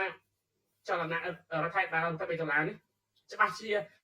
មិនបដិសេធទេដោយសារចូលលើមូលដ្ឋានផលប្រយោជន៍ជាតិនិងការផ្សះផ្សាជាតិ បាទអរគុណលោកសេងវ៉ាលីដូច្នេះជាសង្ខេបឡើងវិញចំពោះសំណួររបស់ខ្ញុំបាទថាតើការអំពាវនាវរបស់លោកហ៊ុនម៉ាណែតនេះចេញពីបេះដូងបរិសុទ្ធរបស់លោកឬយ៉ាងណាលោកសេងវ៉ាលីគាត់ជឿថាចេញពីបេះដូងបរិសុទ្ធមែនក៏ប៉ុន្តែលោកក៏បញ្ជាក់ថាការដែលរួបរวมគ្នាដើម្បីបុព្វហេតុជាតិនេះគឺជាបញ្ហាមួយដែលក្រមគ្រួសារតកូលហ៊ុននឹងឯងនៅមិនទាន់យល់អត្ថន័យជាតិនឹងឲ្យច្បាស់លាស់អាជាតិនឹងជាទូទៅនឹងគាត់គិតថាអាជាតិនឹងគឺជាគាត់នឹងតែម្ដងប្រសិនបើគេរួមគ្នាហើយរិះគន់ទៅដល់លោកហ៊ុនសែនរិះគន់ទៅដល់ការកាន់អំណាចរបស់ក្រុមគ្រួសារតកូលហ៊ុនពួកគាត់ចោទថានៅតែគេក្បត់ជាតិតែគេមិនរួមគ្នាដើម្បីបុព្វហេតុជាតិទេដូច្នេះត្រូវបែងចែកគ្នាដាច់នេះបើតាមលោកសេងម៉ាលីមានប្រសាសន៍រវាងជាតិហើយនិងក្រុមគ្រួសារតកូលហ៊ុនលោកមានប្រសាសន៍នេះធ្វើឲ្យខ្ញុំនឹកឃើញដល់ពេលមួយនៅប្រហែលជាបណ្ដុំ10ឆ្នាំផ្លាយមួយនៅខ្ញុំសម្ភាសលោកអតីតតំណាងរាស្ត្រហុងលីមនៅប្រទេសអូស្ត្រាលីនៅពេលហ្នឹងលោកបានចោទថារបបក្រុងភ្នំពេញនឹងជារបបដេរឆានដូច្នេះនៅពេលដែលលោកចោទថារបបដេរឆានហ្នឹងស្រាប់តែពីនៅភ្នំពេញហ្នឹងចោទលោកហុងលីមហ្នឹងថាចោទខ្មែរចោទប្រទេសកម្ពុជាជាប្រទេសដេរឆានអីនឹងជាដើមទៅដូច្នេះសបញ្ជាក់ថាក្រុមគ្រួសារតកូលហ៊ុនហ្នឹងនៅមិនយល់ថាខ្លួនឯងហ្នឹងមិនមែនជាជាតិទេនៅពេលដែលគេរិះគន់គ្រួសារតកូលហ៊ុនរិះគន់លោកហ៊ុនសែនថាឧទាហរណ៍ថាជាអ្នកដើមចមបង្កើតសង្គ្រាមហ្នឹងមិនមែនមានន័យថាគេតកមភាថៃនោះទេគេធ្វើនឹងដើម្បីបុព្វហេតុជាតិដូចគ្នាពីព្រោះថាកុំឲ្យយកខ្លួនឯងមានអំណាចនឹងទៅបកករឿងនឹងដើម្បីឲ្យខូចប្រយោជន៍ជាតិដូច្នេះការរិះគន់តកូលហ៊ុនមិនមែនមានន័យថាមិនមែនសាមគ្គីមិនមែនមិនមានសាមគ្គីគ្នាដើម្បីបុព្វហេតុជាតិទេដូច្នេះអ្វីដែលលោកសេងមទីបានលើកឡើងចំណុចនេះឥឡូវងាកទៅសំណួរសំខាន់មួយទៅកាន់អ្នកនាំពាក្យខ្ញុំនឹងមិនហៅអ្នកវិភាគទេពីព្រោះតែអ្នកនាំពាក្យក្នុងរោនេះក្នុងទូនីតិដែលសំណួរដែលខ្ញុំសួរទៅនេះក្នុងទូនីតិជាអ្នកនាំពាក្យនៃរដ្ឋាភិបាល$23នេះតែម្ដងខ្ញុំបានឃើញសេចក្តីប្រកាសសេចក្តីថ្លែងការណ៍របស់រដ្ឋាភិបាល$23ហ្នឹងគឺអំពាវនាវដល់យុទ្ធជនខ្មែរប្រជាពលរដ្ឋខ្មែររួមកម្លាំងគ្នាក្រោកឡើងស្រុកគ្នាបណ្ដេញគ្រួសារហ៊ុនចេញពីអំណាចដឹកនាំនៅប្រទេសកម្ពុជាហើយគេមានហេតុផលពីរជាសំខាន់នៅក្នុងសេចក្តីប្រកាសនោះហេតុផលទី1គឺថាគឺរបបក្រុងភ្នំពេញរបបក្រុងគ្រួសារតកូលហ៊ុននឹងបានយកយុទ្ធជនខ្មែរប្រជាពលរដ្ឋខ្មែរធ្វើជាលបែងស៊ីបឲ្យកងទ័ពបាញ់ប្រហារតាមចិត្តនៅលើទឹកដីកម្ពុជាអានោះទី1ទី2ខ្ញុំនិយាយដោយសង្ខេបទេទី2សេចក្តីថ្លែងការណ៍នឹងចោទថារដ្ឋាភិបាលរបបភ្នំពេញរបស់ក្រុមគ្រួសារតកូលហ៊ុននឹងកំពុងការពារបណ្ដាញចោរកម្មឆ្លងដែនអន្តរជាតិយ៉ាងសស្រាក់សស្រាំហើយអ ுக ្រិតកម្មការពារចោរកម្មអន្តរជាតិរបស់ក្រុមគ្រួសារតកូលហ៊ុននេះធ្វើឲ្យប្រទេសកម្ពុជាធ្វើឲ្យប្រជាពលរដ្ឋខ្មែរធ្លាក់ក្នុងវិបត្តិអន្តរាយដូចជាវិបត្តិការងារពលរដ្ឋប៉ះពាល់ធ្ងន់ធ្ងរដល់មុខរបរការឆោបោកប្រាក់បំណុលវ័នកអីនឹងជាដើមតើលោកអ្នកនាំពាក្យនៃរដ្ឋាភិបាល$23គិតថាការប្រកាសពេលនេះនៅពេលដែលលោកហ៊ុនម៉ាណែតប្រកាសឲ្យរួមសាមគ្គីគ្នាដើម្បីទៅការពារបុព្វហេតុជាតិតើសេចក្តីប្រកាសនេះដើម្បីឲ្យងើបឡើងប្រឆាំងនឹងរបបក្រុងភ្នំពេញប្រឆាំងនឹងការដឹកនាំរបស់លោកហ៊ុនសែនទៅវិញវាត្រូវចំកលៈទេសៈទេហើយវាជាការឆ្លើយតបចំពោះលោកហ៊ុនម៉ាណែតដោយត្រង់ទេខ្ញុំក៏ឆ្លើយក្នុងនាមជាអ្នកនាំពាក្យរដ្ឋាភិបាលកម្ពុជាឯករាជ្យ$23ដែលដឹកនាំដោយលោកសំរងស៊ីដែរបាទចំណុចទី1ខ្ញុំជម្រាបជូនបងប្អូនប្រជាពលរដ្ឋលោកសំរងស៊ីគាត់ខ្វល់ខ្វាយណាស់អំពីបញ្ហាទឹកដីជាតិកម្ពុជាហើយនឹងអនាគតរបស់ប្រជាពលរដ្ឋខ្មែរដោយខ្ញុំរំលឹកខាងដើមអំបញ្ញមិញថានៅពេលមុនមានសង្គ្រាមលោកសំរងស៊ីស្វះស្វែងណាស់ប្រាប់លោកហ៊ុនសែនប្រាប់លោកហ៊ុនម៉ាណែតថាឲ្យប្រើយន្តការអន្តរជាតិបញ្ជាសង្គ្រាមយើងអត់ឈ្នះថៃទេពេលដែលសង្គ្រាមកើតមានហើយលោកសំរងស៊ីខំខ្នះខ្នែងណាស់ប្រាប់ទៅលោកហ៊ុនសែនលោកហ៊ុនម៉ាណែតឲ្យស្វែងរកការផ្សះផ្សាពង្រួមជាតិពង្រឹងកម្លាំងកងទ័ពកុំឲ្យគេធ្វើបាបខ្មែរតាមចិត្តហើយទីបំផុតទៅលោកហ៊ុនសែនលោកហ៊ុនម៉ាណែតបែរទៅជាប្រើកងទ័ពធ្វើជាផ្ទាំងស៊ីបឲ្យគេបាញ់តាមចិត្តរួចនៅពេលដែលលោកហ៊ុនសែនគ្រាន់តែឲ្យកងទ័ពការពារខ្លួនសោះមកឌឺដងដាក់លោកសំរងស៊ីទៅទៀតការខ្វល់ខ្វាយរបស់លោកសំរងស៊ីគឺចំពោះប្រទេសជាតិនិងប្រជាពលរដ្ឋចំណុចទី2ពីធំខ្ញុំក៏សូមរំលឹកដែរក្នុងស្មារតីនៃការគិតគូរអំពីបញ្ហាប្រទេសជាតិកម្ពុជានិងអនាគតរបស់ប្រជាពលរដ្ឋខ្មែរលោកសំរងស៊ី បានដាក់ខ្លួនដល់កម្រិតទៅហើយដើម្បីស្វែងរកការបង្រួបបង្រួមជាតិកាលពីនៅក្នុងរដូវក្តៅឆ្នាំ2025នេះលោកសំរងស៊ីបានលើកឡើងពីចំណុចមួយយើងបញ្ជាសង្គ្រាមឲ្យបានកុំឲ្យមានការប៉ះទង្គិចធ្វើឲ្យស្លាប់កងទ័ពនិងប្រជាពលរដ្ឋពីព្រោះយើងខ្សោយណាចំណុចទី2លោកសំរងស៊ីគាត់បានប្រកាសច្បាស់ទៅលោកហ៊ុនសែនទៅលោកហ៊ុនម៉ាណែតថាឲ្យតែមានការបង្រួមជាតិមួយហើយផ្សះផ្សាគ្នាទៅគាត់ដាក់តែ2ចំណុចទេនៅក្នុងគោលដៅនៃការបង្រួមជាតិគឺផ្ដល់សេរីភាពឲ្យអ្នកនយោបាយទាំងអស់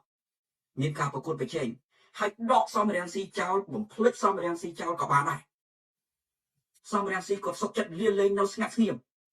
ឲ្យតែផ្ដល់សេរីភាពឲ្យអ្នកផ្សេងឲ្យលោកកឹមសុខាក្តីឲ្យអ្នកផ្សេងទៀតទាំងអស់មានសេរីភាពទៅប្រកួតប្រជែងនិងមួយទៀតឲ្យប្រជាពលរដ្ឋទៅបោះឆ្នោតដោយសេរីត្រឹមត្រូវនិងយុត្តិធម៌ជ្រើសរើសអ្នកដឹកនាំប្រទេសលោកសំរងស៊ីបានដាក់ខ្លួនអំពាវនាវកាលពីរដូវក្តៅឆ្នាំ2025ហ្នឹងប៉ុន្តែលោកហ៊ុនសែនឆ្លើយមកវិញមិនមែនឆ្លើយលើការដាក់ខ្លួនរបស់លោកសំរងស៊ីរកការផ្សះផ្សាជាតិទេលោកហ៊ុនសែនឆ្លើយមកវិញចំអកឲ្យលោកសំរងស៊ីពីរឿងលោកសំរងស៊ីផ្ដល់យោបល់កុំឲ្យប៉ះពាល់មានសង្គ្រាមទៅវិញចរិតរបស់លោកហ៊ុនសែនគឺឌឺដងនៅរឿងដែលកើតទៅហិង្សានិងសង្គ្រាមអត់បានផ្ដោតលើការផ្សះផ្សាបង្រួបបង្រួមជាតិដែលលោកសំរងស៊ីតាមដាក់ចេញនោះទេស្ដាយណាស់ពេលនោះអាស៊ីសេរីត្រូវបាត់មករយៈទៅអត់បានផ្សព្វផ្សាយអំពីទស្សនៈនេះរបស់លោកសំរងស៊ីគាត់បានមានប្រសាសន៍ច្បាស់ណាស់ថាបាត់គាត់ចោលក៏បាត់ទៅគាត់មិននិយាយអ្វីទាំងអស់ក៏បានដែរប៉ុន្តែគាត់ត្រូវការតែលក្ខខណ្ឌ2ទេលក្ខខណ្ឌទី1អ្នកនយោបាយទាំងអស់លោកកឹមសុខាក្តីអ្នកណាក៏ដោយទៅប្រកួតប្រជែងនៅប្រទេសកម្ពុជាដោយសេរីត្រឹមត្រូវនិងយុត្តិធម៌ហើយលោកហ៊ុនសែនគាត់ចង់បន្តប្រកួតប្រជែងក៏បន្តទៅប្រកួតប្រជែងជាមួយអ្នកផ្សេងទៀតទៅបើមិនហ៊ានប្រកួតប្រជែងជាមួយសំរងស៊ីហើយទី2ឲ្យប្រជាពលរដ្ឋជ្រើសរើសសំរងស៊ីក៏ដាក់គោលដៅច្បាស់ណាស់គាត់មិនបាននិយាយអំពីលក្ខខណ្ឌ1 2 3 4ដែលខ្ញុំបានរៀបរាប់ខាងដើមក្នុងនាមជាអ្នកវិភាគផងអានោះចំណុច2ធំដែលបងប្អូនជ្រាបអំពីលោកសំរងស៊ីហើយនេះគឺជាការប៉ັດបងប្អូនអាចទៅស្ដាប់ឡើងវិញនៅเพจលោកសំរងស៊ីគឺបង្ហោះអំពីរឿងហ្នឹងเพจរបស់ខ្ញុំក៏បានបង្ហោះអំពីរឿងហ្នឹងដែរដូច្នេះការដែលលោកសំរងស៊ីចេញសារថាត្រូវបដូរលោកហ៊ុនសែនចេញហ្នឹងគឺដោយសារលោកសំរងស៊ីគាត់ដាក់ខ្លួនអស់ហើយលោកហ៊ុនសែនអត់អាចខ្វល់ខ្វាយអំពីជាតិទេគាត់ខ្វល់ខ្វាយតែគ្រួសាររបស់គាត់អញ្ចឹងហើយបានលោកសំរងស៊ីគាត់មើលឃើញច្បាស់ថាគ្មានវិធីទៀតទេពីព្រោះកម្រិតសំរងស៊ីទៅហើយដាក់ខ្លួនប៉ុណ្ណឹងទៅហើយហ៊ុនសែនអត់ខ្វល់រកការផ្សះផ្សាផងណាម្ល៉េះហើយល្បិចកលនយោបាយរបស់លោកហ៊ុនសែនពាក្យផ្សះផ្សាជាតិពាក្យបង្រួមជាតិរបស់លោកហ៊ុនសែនលោកហ៊ុនម៉ាណែតគ្រាន់តែជាខ្យល់បោះប្រាស់ប្រជាពលរដ្ឋតែប៉ុណ្ណោះចំណុចទី3ធំការដែលលោកហ៊ុនសែនធ្វើយ៉ាងដូចនេះលោកសំរងស៊ីគាត់មើលឃើញថាគាត់ដាក់ខ្លួនដើម្បីស្វែងរករដ្ឋាភិបាលមួយដែលអនុវត្តកិច្ចព្រមព្រៀងសន្តិភាពទីក្រុងប៉ារីសឲ្យបានកម្ពុជាបានសុខនេះជាទស្សនវិស័យរបស់សំរងស៊ីកាលណានៅហ៊ុនសែនគឺជាសត្រូវនៃកិច្ចព្រមព្រៀងទីក្រុងប៉ារីសហ៊ុនសែនកំចាត់កិច្ចព្រមព្រៀងទីក្រុងប៉ារីសឆ្នាំ1991បញ្ចប់សង្គ្រាមវៀតណាមដែលឈានពានកម្ពុជាស្រាប់តែហ៊ុនសែននៅដឹកនាំអំណាចប្រហែលឆ្នាំក្រោយមកឥឡូវនៅរយៈពេល34ឆ្នាំក្រោយមកថៃវាយ2 ដងបាត់ទៅហើយ2 ដងបាត់ទៅហើយដោយសារអីដោយសារហ៊ុនសែនអត់បានអនុវត្តកិច្ចព្រមព្រៀងសន្តិភាពទីក្រុងប៉ារីសអត់អនុវត្តកិច្ចព្រមព្រៀងសន្តិភាពទីក្រុងប៉ារីសយើងអត់មានសន្តិភាពពិតប្រាកដយើងអត់មានយុត្តិធម៌យើងអត់មានការអភិវឌ្ឍជាតិយើងអត់មានការពង្រឹងកម្លាំងកងទ័ពដើម្បីការពារខ្លួនកើតទេនេះជាអ្វីដែលសំរងស៊ីមើលឃើញអញ្ចឹងបានជាលោកសំរងស៊ីថាអត់មានផ្លូវទេបើគាត់ដាក់ខ្លួនអស់ហើយនៅហ៊ុនសែនអត់ព្រមជជែកអំពីការចរចាបង្រួបបង្រួមជាតិផងហ្នឹងដូច្នេះមានតែដោហ៊ុនសែនចេញមិនមែនសំរងស៊ីចាត់ទុកហ៊ុនសែនជាសត្រូវបកគលអីទេអ្វីដែលគាត់គិតគឺប្រទេសជាតិចំណុចទី4ធំបាទជិះបាទជិះបាទអ្វីដែលបងប្អូនពិចារណាឲ្យមែនទែនលើរឿងជាក់ស្ដែងតើសំរងស៊ីគាត់អំពាវនាវឲ្យដូរហ៊ុនសែនដូរក្រុមគ្រួសារហ៊ុននឹងត្រូវឬទេខ្ញុំថាត្រឹមត្រូវណាពីព្រោះអីបើមិនដូរហ៊ុនសែនបងប្អូនមើលឃើញជាក់ស្ដែងបច្ចុប្បន្ន តើនរណាដឹងករណីព្រំដែនទាំងអស់ជាមួយប្រទេសជិតខាងទៅតុលាការយុតិធម៌អន្តរជាតិដើម្បីដោះស្រាយបញ្ហាព្រំដែនខ្មែរហើយកាលណាមិនប្តឹងទៅតុលាការយុតិធម៌អន្តរជាតិបញ្ហាព្រំដែននៅតែជាជំងឺធ្វើឲ្យខ្មែរហ្នឹងពិបាកងើបខ្លាំងណាស់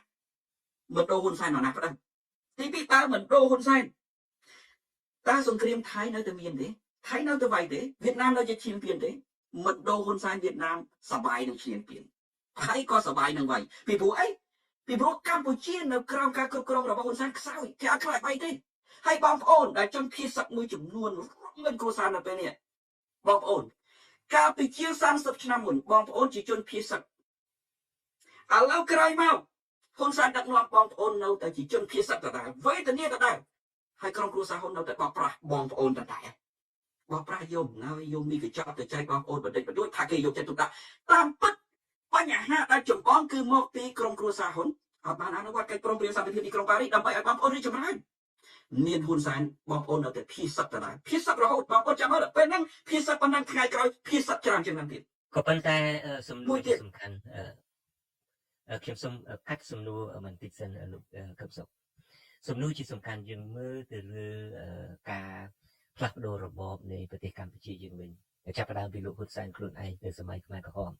នៅពេលដែលលោកប្រហែលជាមានរឿងខ្លួនឯងដែរគាត់សុខចិត្តភៀសខ្លួនចោលប្រពន្ធគាត់មានទម្ងន់នៅក្នុងពោះផងដើម្បីទៅប្រទេសវៀតណាម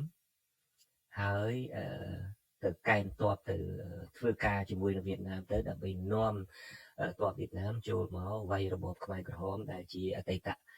របបរបស់គាត់ខ្លួនឯងនឹងរលំរលាយទៅហើយក៏កាន់អំណាចមកដល់សប្តាហ៍ថ្ងៃឥឡូវនេះយើងឮពីខាងអ្នកនយោបាយថៃថាគេនឹងមិននៅស្គៀមទេគេនឹងមិនឈប់ទេគេនឹងមិនចរចាការទូតទេគ្មានឱកាសណានឹងក៏ចរចាការទូតទេគឺគេនឹងធ្វើយ៉ាងណាដើម្បីវាយកំទេចកម្លាំងរបស់ខ្មែរនឹងតែម្ដងសូម្បីតែប្រាសាទបុរាណហ្នឹងក៏គេចាប់ផ្ដើមនិយាយដែរថ្ងៃហ្នឹងថាគ្មានអ្នកឯងណាមានសិទ្ធិផ្ដាច់មុខទៅលើប្រាសាទហ្នឹងទេប្រាសាទនេះវាមានប្រវត្តិវាមានស្អីដែលគេអះអាងគឺថាមានភាគីគេចូលរួមសាងអីចឹងទៅយើងឮជាហោហែមកហើយដូច្នេះយើងមានពីភាគីថៃតាំងចិត្តថានឹងមិនចរចាការទូតភាគីថៃតាំងចិត្តថានឹងវាយខ្ទេចនៅកម្លាំងយោធារបស់ខ្មែរហើយយើងឮពីលោកសំរងស៊ីអំពីវិនិយោគឲ្យប្រជាពលរដ្ឋកងទ័ពងើបឡើងដើម្បីកំទេចដូររបបក្រមគ្រួសារតកូលហ៊ុនដូច្នេះយើងមានពីរហ្នឹងតើអាចទេដែលលោកសំរងស៊ីអនុវត្តស្តៀងនឹងលោកហ៊ុនសែនអនុវត្តកាលពីគាត់រត់ទៅវៀតណាមហើយចូលដៃជាមួយវៀតណាមដើម្បី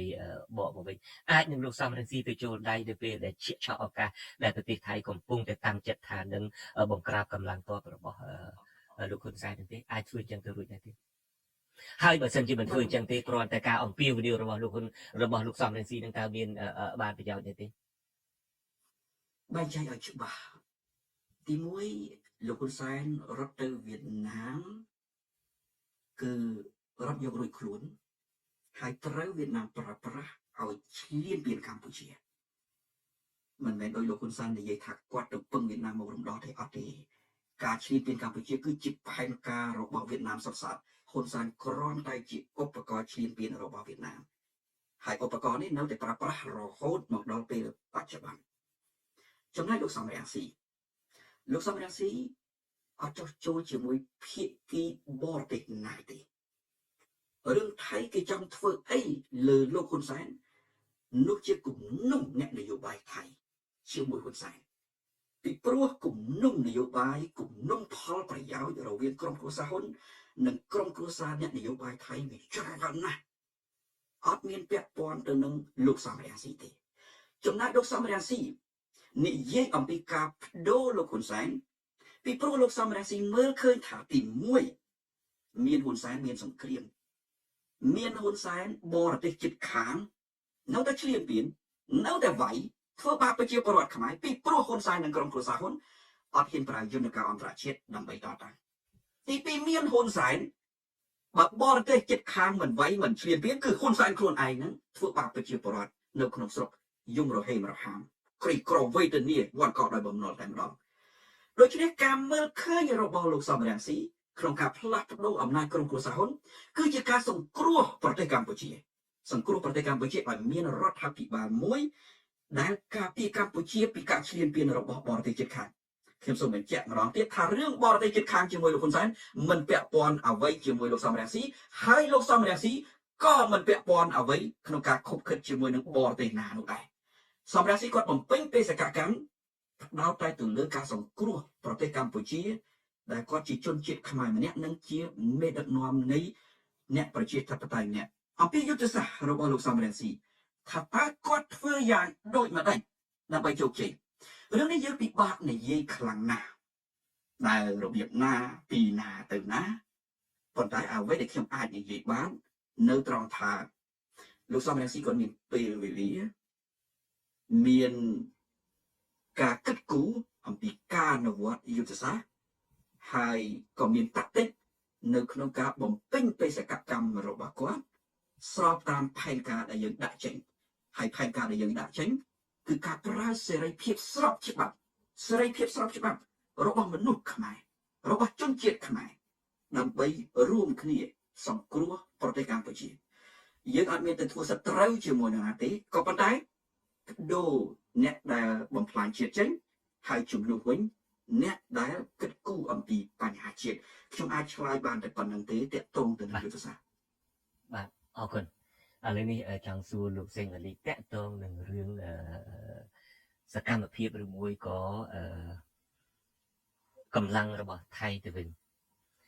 ថៃយើងដឹងទាំងអស់គ្នាហើយប្រហែលជាកំពុងតែស្អប់លោកហ៊ុនសែននឹងសម្បើមណាស្អប់នឹងគឺក្រៅទៅពីរឿងបង្កឲ្យមានអរិភាពពីរឿងមានអស្ថិរភាពពីរឿង cyber crime ការបោកប្រាស់លើអ៊ីនធឺណិតការអក្រិតកម្មឆ្លងដែនអីជាដើមនេះ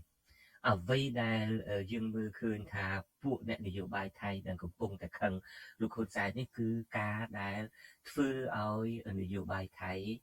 ដែលគេកំពុងតែរៀបចំឲ្យស្ដារប្រជាធិបតេយ្យឡើងវិញដកខ្លួនចេញពីការគ្រប់គ្រងរបស់យោធាថៃហ្នឹងអ្វីដែលលោកហ៊ុនសែនធ្វើនេះធ្វើឲ្យអ្នកនយោបាយថៃមួយចំនួនដែលខ្ញុំបានឮអ្នកនយោបាយមួយចំនួនចោទលោកហ៊ុនសែនថាជាមនុស្សចង្រៃដែលទៅបំផ្លាញគ្រឹះដែលពួកគេកំពុងតែខំកសាងរំដោះខ្លួនចេញពីនឹមគ្រប់គ្រងរបស់យោធាខាងសឹកខាងទាហានហ្នឹងឥឡូវហ្នឹងអ្វីដែលលោកហ៊ុនសែនបានធ្វើនេះបានប្រែក្លាយឱកាសសង្ឃឹមរបស់បញ្ញវន្តថៃរបស់អ្នកនយោបាយឈានមុខថៃមានលោកពីតាអីជាដើមហ្នឹងឲ្យកំពុងតែជួបបញ្ហាទៅវិញគឺមានន័យថាការដែលលោកបានចាក់ខ្សែវីដេអូចាក់សំឡេងឆ្លើយឆ្លងរវាងផែថងឋានជាមួយលោកឯនោះដែលធ្វើឲ្យទីបំផុតទៅយោធាថៃចាប់ផ្ដើមងើបឡើងមកវិញហើយធ្វើឲ្យរដ្ឋាភិបាលរបស់ផែថងឋាននឹងបានត្រូវគេរំលាយចោលអីជាដើមធ្វើឲ្យកម្លាំងថៃនឹងចាប់ផ្ដើមមានកម្លាំងខាងយោធាថៃក្រុមសឹកនឹងឡើងចាប់ផ្ដើមមានអំណាចឡើងវិញនេះគឺជាការមួយដែលធ្វើឲ្យក្រុមអ្នកនយោបាយឈានមុខក្រុមអ្នកនយោបាយ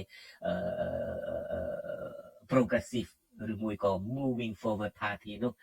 forward party របស់ថៃនោះគឺចាប់ផ្ដើមមានការអត់សពុនចិត្តជាដើមហើយគេអន់ចិត្តខ្លាំងណាស់ចំពោះអ្វីដែលលោកហ៊ុនសែនបានធ្វើនេះដូច្នេះយើងឮការតាំងចិត្តរបស់ថៃថានឹងបង្ក្រាបកំតិចកម្លាំងយោធាខ្មែរអីនឹងជាដើមនឹងបូករួមចេញពីកំហឹងរបស់ពួកគេដែលគេអន់ចិត្តដែលទៅកលុកស្ថានភាពនយោបាយរបស់គេធ្វើទៅប្រទេសថៃវាពាក់ព័ន្ធទៅដល់កលុកស្ថានភាពនយោបាយថៃដែលធ្វើឲ្យក្រមយោធាអាចមានព្រៀបជាងក្រមស៊ីវិលឡើងវិញវាតាក់ទងទៅថៃវិញប៉ុន្តែយើងឃើញហើយយើងជាប្រទេសភូមិផងរបងជាមួយវាមានអសន្តិសុខតំបន់វាមានការប៉ះទង្គិចដល់ប្រជាពលរដ្ឋខ្មែរខ្លួនឯងនឹងតែម្ដងដូច្នេះសំណួរជាក់លាក់របស់ខ្ញុំទៅលោកសេងវណ្ណលីតាអកតាអន់ចិត្តពីអ្នកនយោបាយថៃកតាដែលថៃតាំងចិត្តថានឹងមិនចរចាជាមួយខ្មែរទេកតាដែលថៃថានឹងបង្ក្រាបសមត្ថភាពយោធារបស់ខ្មែរនឹងអាចទៅរួចទេឬមួយក៏គ្រាន់តែជាការដែលសារនយោបាយឡងសម្ដីបន្លាចោលទេលោកសេងវណ្ណលីសម្រាប់ខ្ញុំគិតថាវាក៏ជាសារដើម្បីបង្ហាញអំពីភាពតាំងតែងនិងម៉ឺងម៉ាត់នៅក្នុងការ ការពារអធិបតេយ្យហើយវិជាសារដែលមានចេតនានយោបាយដើម្បីធ្វើយ៉ាងណាឲ្យក្រមយោធាហ្នឹងត្រឡប់មកមានអធិបុលនៅក្នុងការសម្រេចផ្នែកនយោបាយថៃនឹងឡើងវិញហើយលោកច័ន្ទបុតលើកឡើងហើយថាថៃប្រហែលជាអាចខឹងនឹងស្អប់លោកអនុរដ្ឋមន្ត្រីហ៊ុនសែនដោយសារតែការលូកលាន់ចូលកិច្ចការផ្ទៃក្នុងរបស់ថៃដែលជិះទៅដល់ការ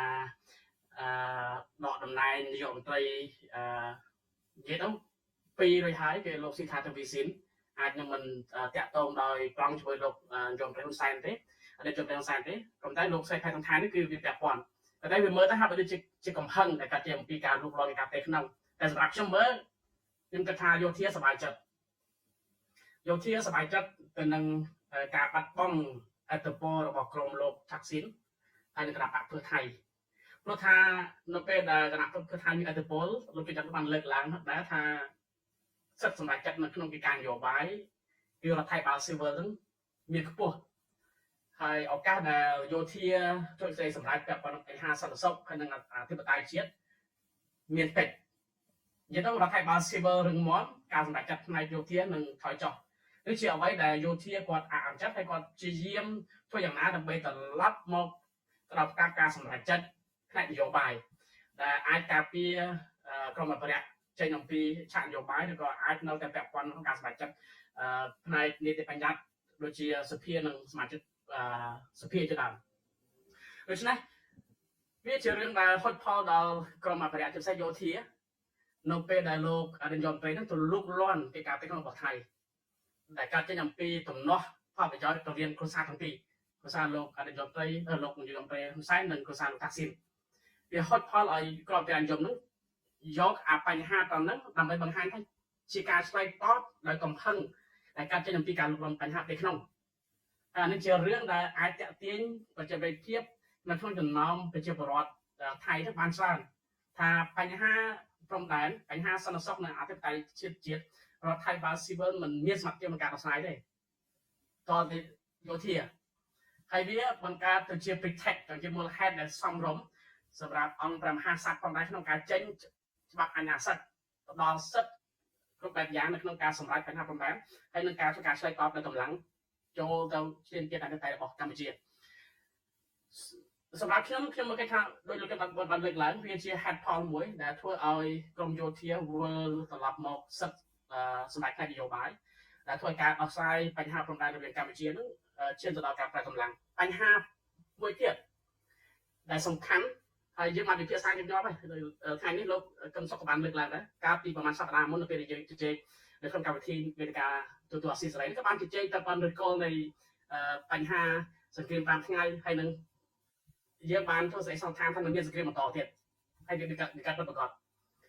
មូលហេតុនៃការជិះទៅដល់ការប្រើកម្លាំងបង្ក្រប់ពីថៃនៅថ្ងៃនេះវាកើតចេញអំពីការពាក់ព័ន្ធទៅនឹងឧស្សាហកម្មឆបតាមអនឡាញជួញដូរមនុស្សរបស់អិសរាជមន្ត្រីចំពោះរបស់កម្ពុជា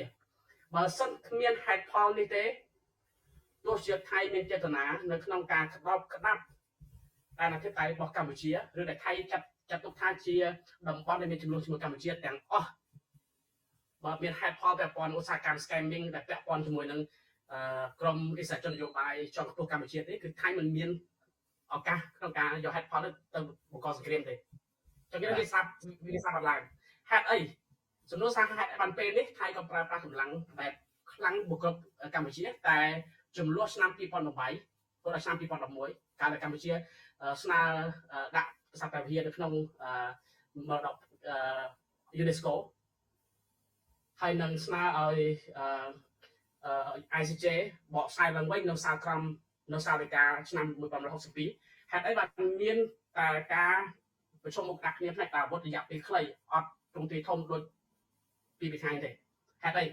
ដោយសារតែថៃគាត់អត់មានហេតុផលគ្រប់គ្រាន់ធ្វើឲ្យគាត់មានចេតនានៅក្នុងការក្តាប់ឈ្លានពានកម្ពុជាក៏ដោយគាត់មានហេតុផលគ្រប់គ្រាន់ដើម្បីវាយបង្ក្រប់យកទីតាំងដូចបច្ចុប្បន្ននេះទេតែពេលនេះគាត់មានហេតុផលគ្រប់គ្រាន់ទី1លោកចាំបាត់លើកឡើងគាត់បង្ហាញពីកំហឹងចាស់ស្បែកគាត់អត់ឃើញគាត់សប្បាយចិត្តទី2រដ្ឋាភិបាលរដ្ឋនៃខ្លួនឯងជាមួយយោធាអាចផ្ដល់ហេតុផលគ្រប់គ្រាន់ដល់មជ្ឈដ្ឋានអន្តរជាតិ ថាជាការឆ្លើយតបទៅរបបភ្នំពេញ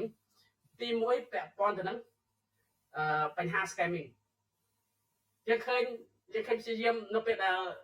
ឈ្លានពានកម្ពុជាសារដែលគេផ្ញើចេញហ្នឹងគឺបង្ហាញយ៉ាងអន្តរជាតិថាកម្ពុជាឯកជនរបស់កម្ពុជានោះពាក់ព័ន្ធនឹងឧស្សាហកម្មដែលបំផ្លាញដល់សេដ្ឋកិច្ចសង្គមរបស់ថៃហើយសួរថាបរទេសគេជឿដោយសារកន្លងមកនេះមិនទៅឋានអន្តរជាតិអាមេរិកអង់គ្លេសកូរ៉េខាងត្បូងជប៉ុនថៃសិង្ហបុរីប្រទេសទូទាំងពិភពលោកជឿថាឯកជនចង់ពោះរបស់ភ្នំពេញពាក់ព័ន្ធនឹងបញ្ហា scamming ប្រជាពលរដ្ឋគេរងផលប៉ះពាល់ពីឧស្សាហកម្មនេះយ៉ាងធំយ៉ាងខ្លាំងរហូតដល់ជិតទៅដល់ការបង្កករឹបអូសដាក់ទណ្ឌកម្មហើយព្យាយាមដាក់សម្ពាធរដ្ឋថៃរបស់កម្ពុជាឲ្យដោះស្រាយឲ្យស៊ីជម្រៅជារួមបញ្ហាឆក់បោកនឹងការលាងលើកខ្វក់វាគឺជាបាត់ដ៏ធ្ងន់ធ្ងរបំផុតមួយហើយវាបានคล้ายជាលេសរបស់ថៃក្នុងការប្រើប្រាស់ដើម្បីទៅឈ្លានពានកម្ពុជានៅក្នុងគោលដៅដើម្បីក្តៅក្តាប់តំបន់នៃចំនួនមួយកម្ពុជាដោយទាត់ចោលនៅទីក្រុងព្រៀនទាំងអស់ហើយបញ្ហាឆក់បោកតាមអនឡាញនេះបាននឹងកំពុងប៉ះពាល់ជាអវិជ្ជមានដល់សក្តានុពលគ្រប់វិស័យរបស់កម្ពុជារយៈពេលខ្លីរយៈពេលវែងហើយដែលរបបភ្នំពេញយើងមើលព្យាយាមកិច្ចបេះមិនដោះស្រាយឲ្យចំឬក៏នៃបញ្ហាទេការប្រាជ័យនេះកើតពីកង្វះទទួលខុសត្រូវប្រព័ន្ធគ្រប់ពិនិត្យនៅតុល្យភាពអំណាចដែលត្រូវរបបភ្នំពេញបំផ្លាញសម្ដៅរសារនៅអំណាចតាច់មុខដោយពីការរៀបរៀងយើងសង្កេតឃើញថាការពង្រីកឱកាសសង្គ្រោះជាតិការរដ្ឋបတ်សកម្មពីអង្គការសង្គមស៊ីវិលនិងបណ្ដាញសារព័ត៌មានកិច្ចការបន្តរបស់គណៈបកកម្មានេះគឺធ្វើយ៉ាងណាដើម្បីបំភាន់សាធារណរដ្ឋនិងលាក់បាំងនៅអំពើទុច្ចរិតរបស់ក្រុមបកពួករបស់ខ្លួនដែលបច្ចុប្បន្នជាតិនិងរដ្ឋាភិបាលបរទេសបានបន្តបញ្ជាច្បាស់លាស់ប៉ុន្តែមិនត្រឹមតែមិនដោះស្រាយទេថែមទាំងបដិសេធនៅរបាយការណ៍ទាំងអស់ហ្នឹងការប្រើប្រាស់ថវិកាដែលបានមកអំពីអាជីវកម្មឆបោកប្រព័ន្ធផ្សព្វផ្សាយរដ្ឋនិងឯកជនដើម្បីធ្វើសហការបង្កើតនិងសហការសមាគមមូលនិធិផ្សេងៗរបស់កូនចៅអ្នកកាន់កាមេរ៉ានេះរួមទាំងការប្រឹងប្រែងតាមមន្ត្រីរាជការប្រសិទ្ធបត្តិរដ្ឋពុស្កម្មភាពវាដើម្បីបង្រួបស្មារតីពលរដ្ឋឲ្យជឿថាពេលនេះគឺជាសង្គ្រាមដែលកើតចេញពីការឈ្លានពានពិតប្រាកដប៉ុន្តែបើសិនយើងសិក្សាឲ្យបានច្បាស់លាស់វាជារឿងដែលផ្សារភ្ជាប់គ្នាដែលបង្កើតបានជាហេតុផលដែលសម្រាប់យើងមើលទៅវាអត់សមហេតុផលទេក៏ប៉ុន្តែសម្រាប់មជ្ឈដ្ឋានអន្តរជាតិការឈ្លានពានរបស់ថៃនោះមើលទៅគេគិតថាវាកើតចេញអំពីរបបភ្នំពេញដែរដូច្នេះខ្ញុំថារដ្ឋាភិបាលបច្ចុប្បន្ននោះហាក់បីដូចជាមិនបានដោះស្រាយបញ្ហាឬគល់ទាំងនេះទេហើយមិនត្រឹមតែនោះថែមទាំងទៅបដិសេធនិងទៅជួយដំណើរការទៅលើប្រជាពលរដ្ឋដែលមាននានាការផ្ទុយហើយក៏ចង់ចូលរួមចំណែកនៅក្នុងការពារអនាគតតៃហើយជាទុននីតិរបស់ប្រជាពលរដ្ឋគ្រប់រូបទៅវិញខ្ញុំគិតថាដល់ណាណាគ្នាផ្សព្វផ្សាយការផ្សព្វផ្សាយដូចខ្ញុំលើកឡើងហ្នឹងរវាងអ្នកនយោបាយទាំងរដ្ឋាភិបាលដែលដឹកនាំរដ្ឋប្រជាជនជាមួយនឹងក្រុមអ្នកនយោបាយប្រឆាំងខ្ញុំគិតថាបញ្ហាចំនួនរវាងព្រំដែនមិនថាជាមួយថៃជាមួយប្រទេសជិតខាងដទៃទៀតក៏នៅតែបន្តកើតមានហើយអ្នកដែលរងគ្រោះខ្លាំងបំផុតនោះគឺមិនមែនអ្នកនយោបាយទេគឺជាប្រជាពលរដ្ឋជនប្រជាពលរដ្ឋដែលគេរងគ្រោះកុមារគ្មានសាលារៀនមិនអាចរៀនបានពលរដ្ឋចាស់ជរាដែលភៀសខ្លួនដែលរងផលប៉ះពាល់ស្ត្រីក៏រងផលប៉ះពាល់ទាំងអស់នេះខ្ញុំគិតថានឹងបន្តកើតមានទេបើសិនជាគ្មានរដ្ឋាភិបាលមួយដែលមានតុល្យភាពគ្មានស្ថាប័នឯករាជ្យដែលត្រួតពិនិត្យនៅអាសាតុល្យភាពនៃការសម្រេចចិត្តឬក៏ត្រួតពិនិត្យលើការរំលោភអំណាចរបស់ស្ថាប័នរដ្ឋទេបាទអរគុណឥឡូវនេះមានអ្នកហៅចូលមកម្នាក់ហើយលើកទី1ហើយដែលយើងមានប្រព័ន្ធដើម្បីឲ្យលោកអាចហៅចូលមកបានហើយដូច្នេះយើងភ្ជាប់លោកបានហើយលោកជាប្រិយមិត្តរបស់អាស៊ីសេរីមួយរូបសូមអញ្ជើញបាទសូមជួយដាក់សំណួរបាទលោកបាទ ហៅបាទយូរអាចយើងលឺឲ្យបាទសូមអញ្ជើញដាក់សំណួរចុះបាទអរគុណច្រើនបាទដែលជាដំណោះសូមលើកទូទៅเป็นសម្រាប់ឲ្យគេឲ្យយើងសួរបាទเราจะเป็นពីរូបដែលជាក្មិននៅក្នុងខាងនេះបាទហៅបាទមានសួរលោកបាទមានសួរលោកជឿចាប់បាទបាទអរគុណបាទអ្វីដែលខ្ញុំចង់លើកជាសំណួរយ៉ាងនេះដោយសារតែជាប្រធានបទក្តៅសម្រាប់កម្មវិធីវិទ្យាការនៃកម្ពុជាអាស៊ីសេរីនេះផងដែរទូទៅអាស៊ីសេរី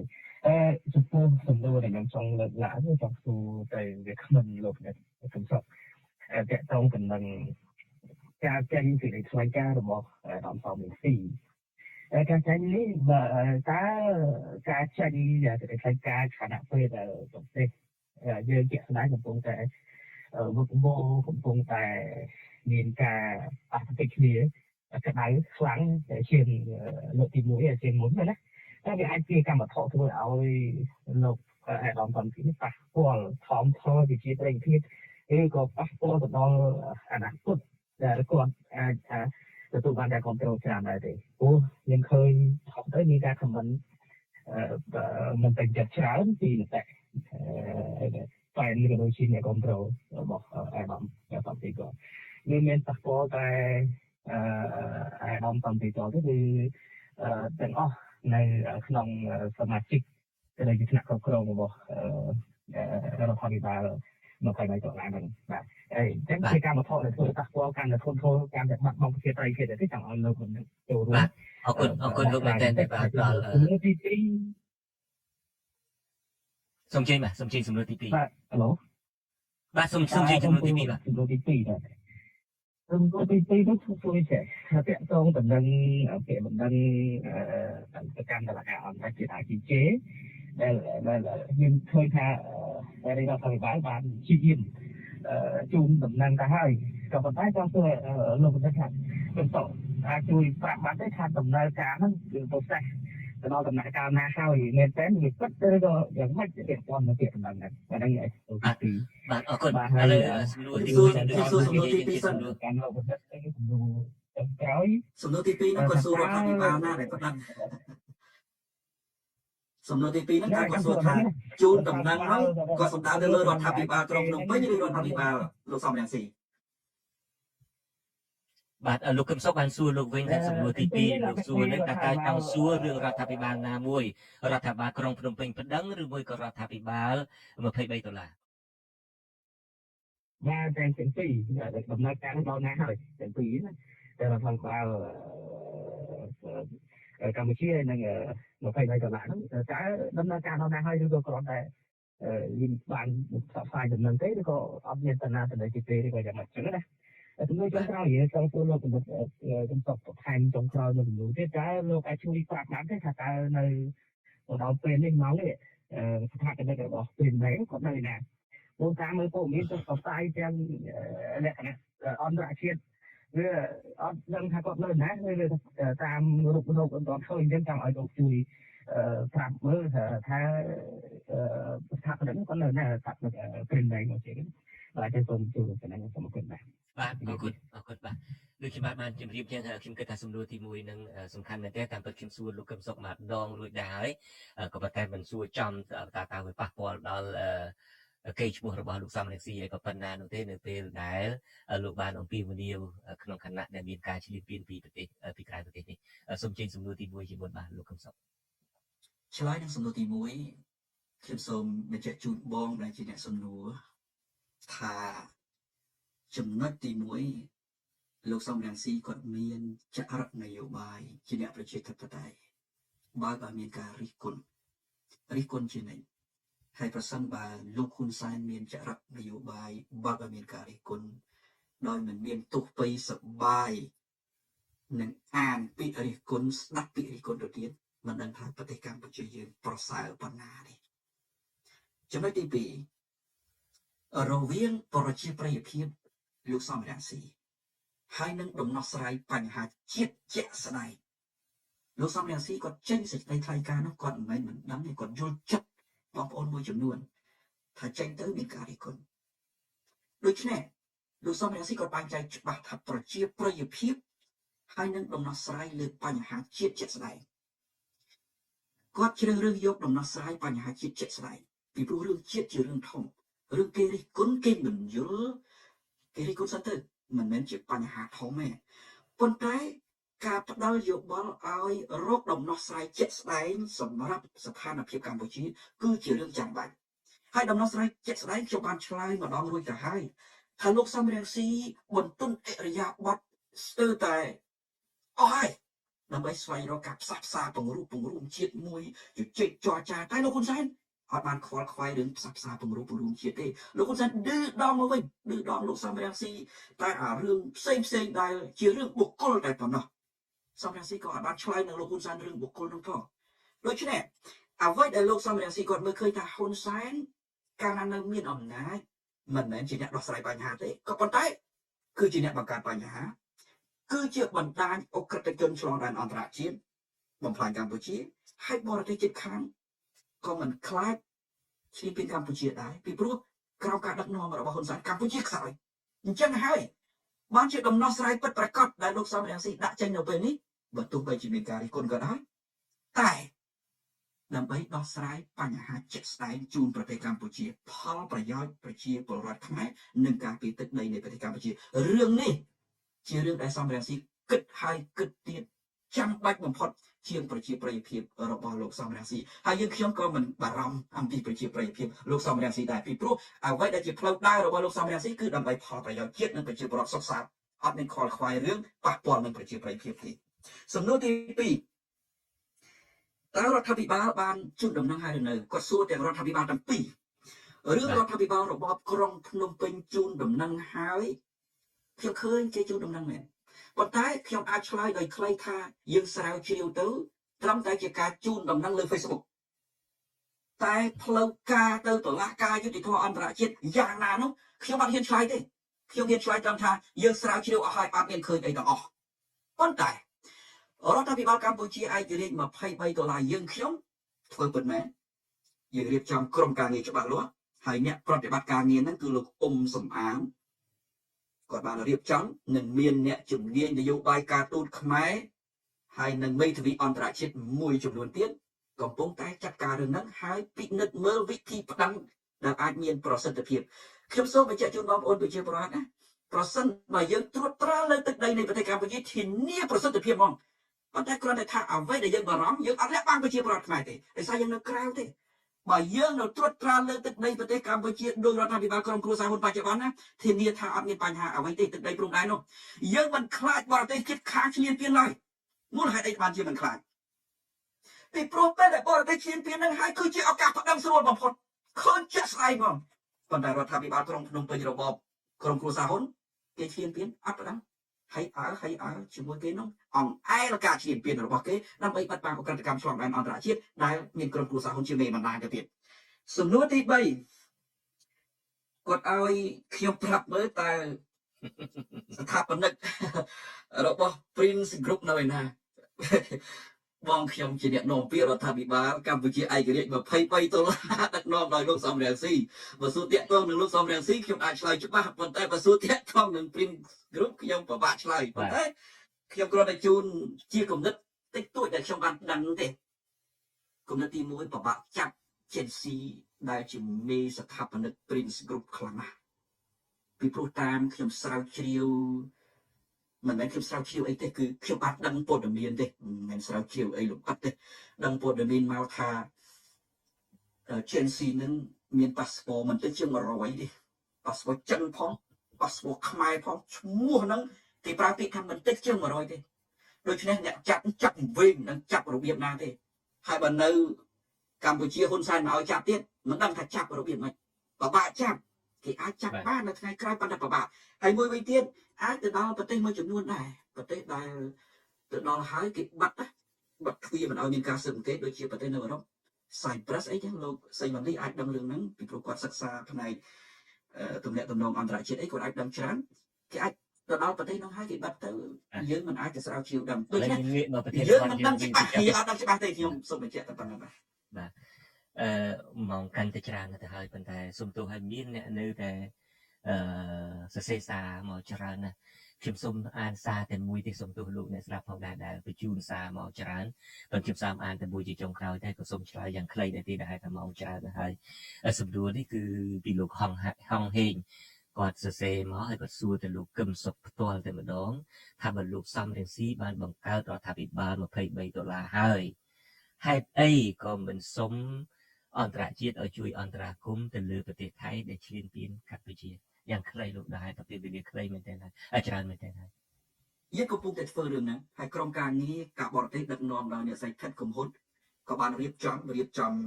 បញ្ជូនឯកសារមួយចំនួនហើយនឹងលិខិតរបស់យើងទៅហត្ថលេខីដែលមានឥទ្ធិពលនៃកិច្ចព្រមព្រៀងសន្តិភាពទីក្រុងប៉ារី ដូចជាអាមេរិកបារាំងជប៉ុនឥណ្ឌូនេស៊ីប្រទេសមួយចំនួនទៀតដែលយើងយល់ឃើញថាមានឥទ្ធិពលក្នុងការសម្របសម្រួលបញ្ហាកម្ពុជាអ្នកស្រីទឹកកំហ៊ុនបានធ្វើកិច្ចការនឹងហើយ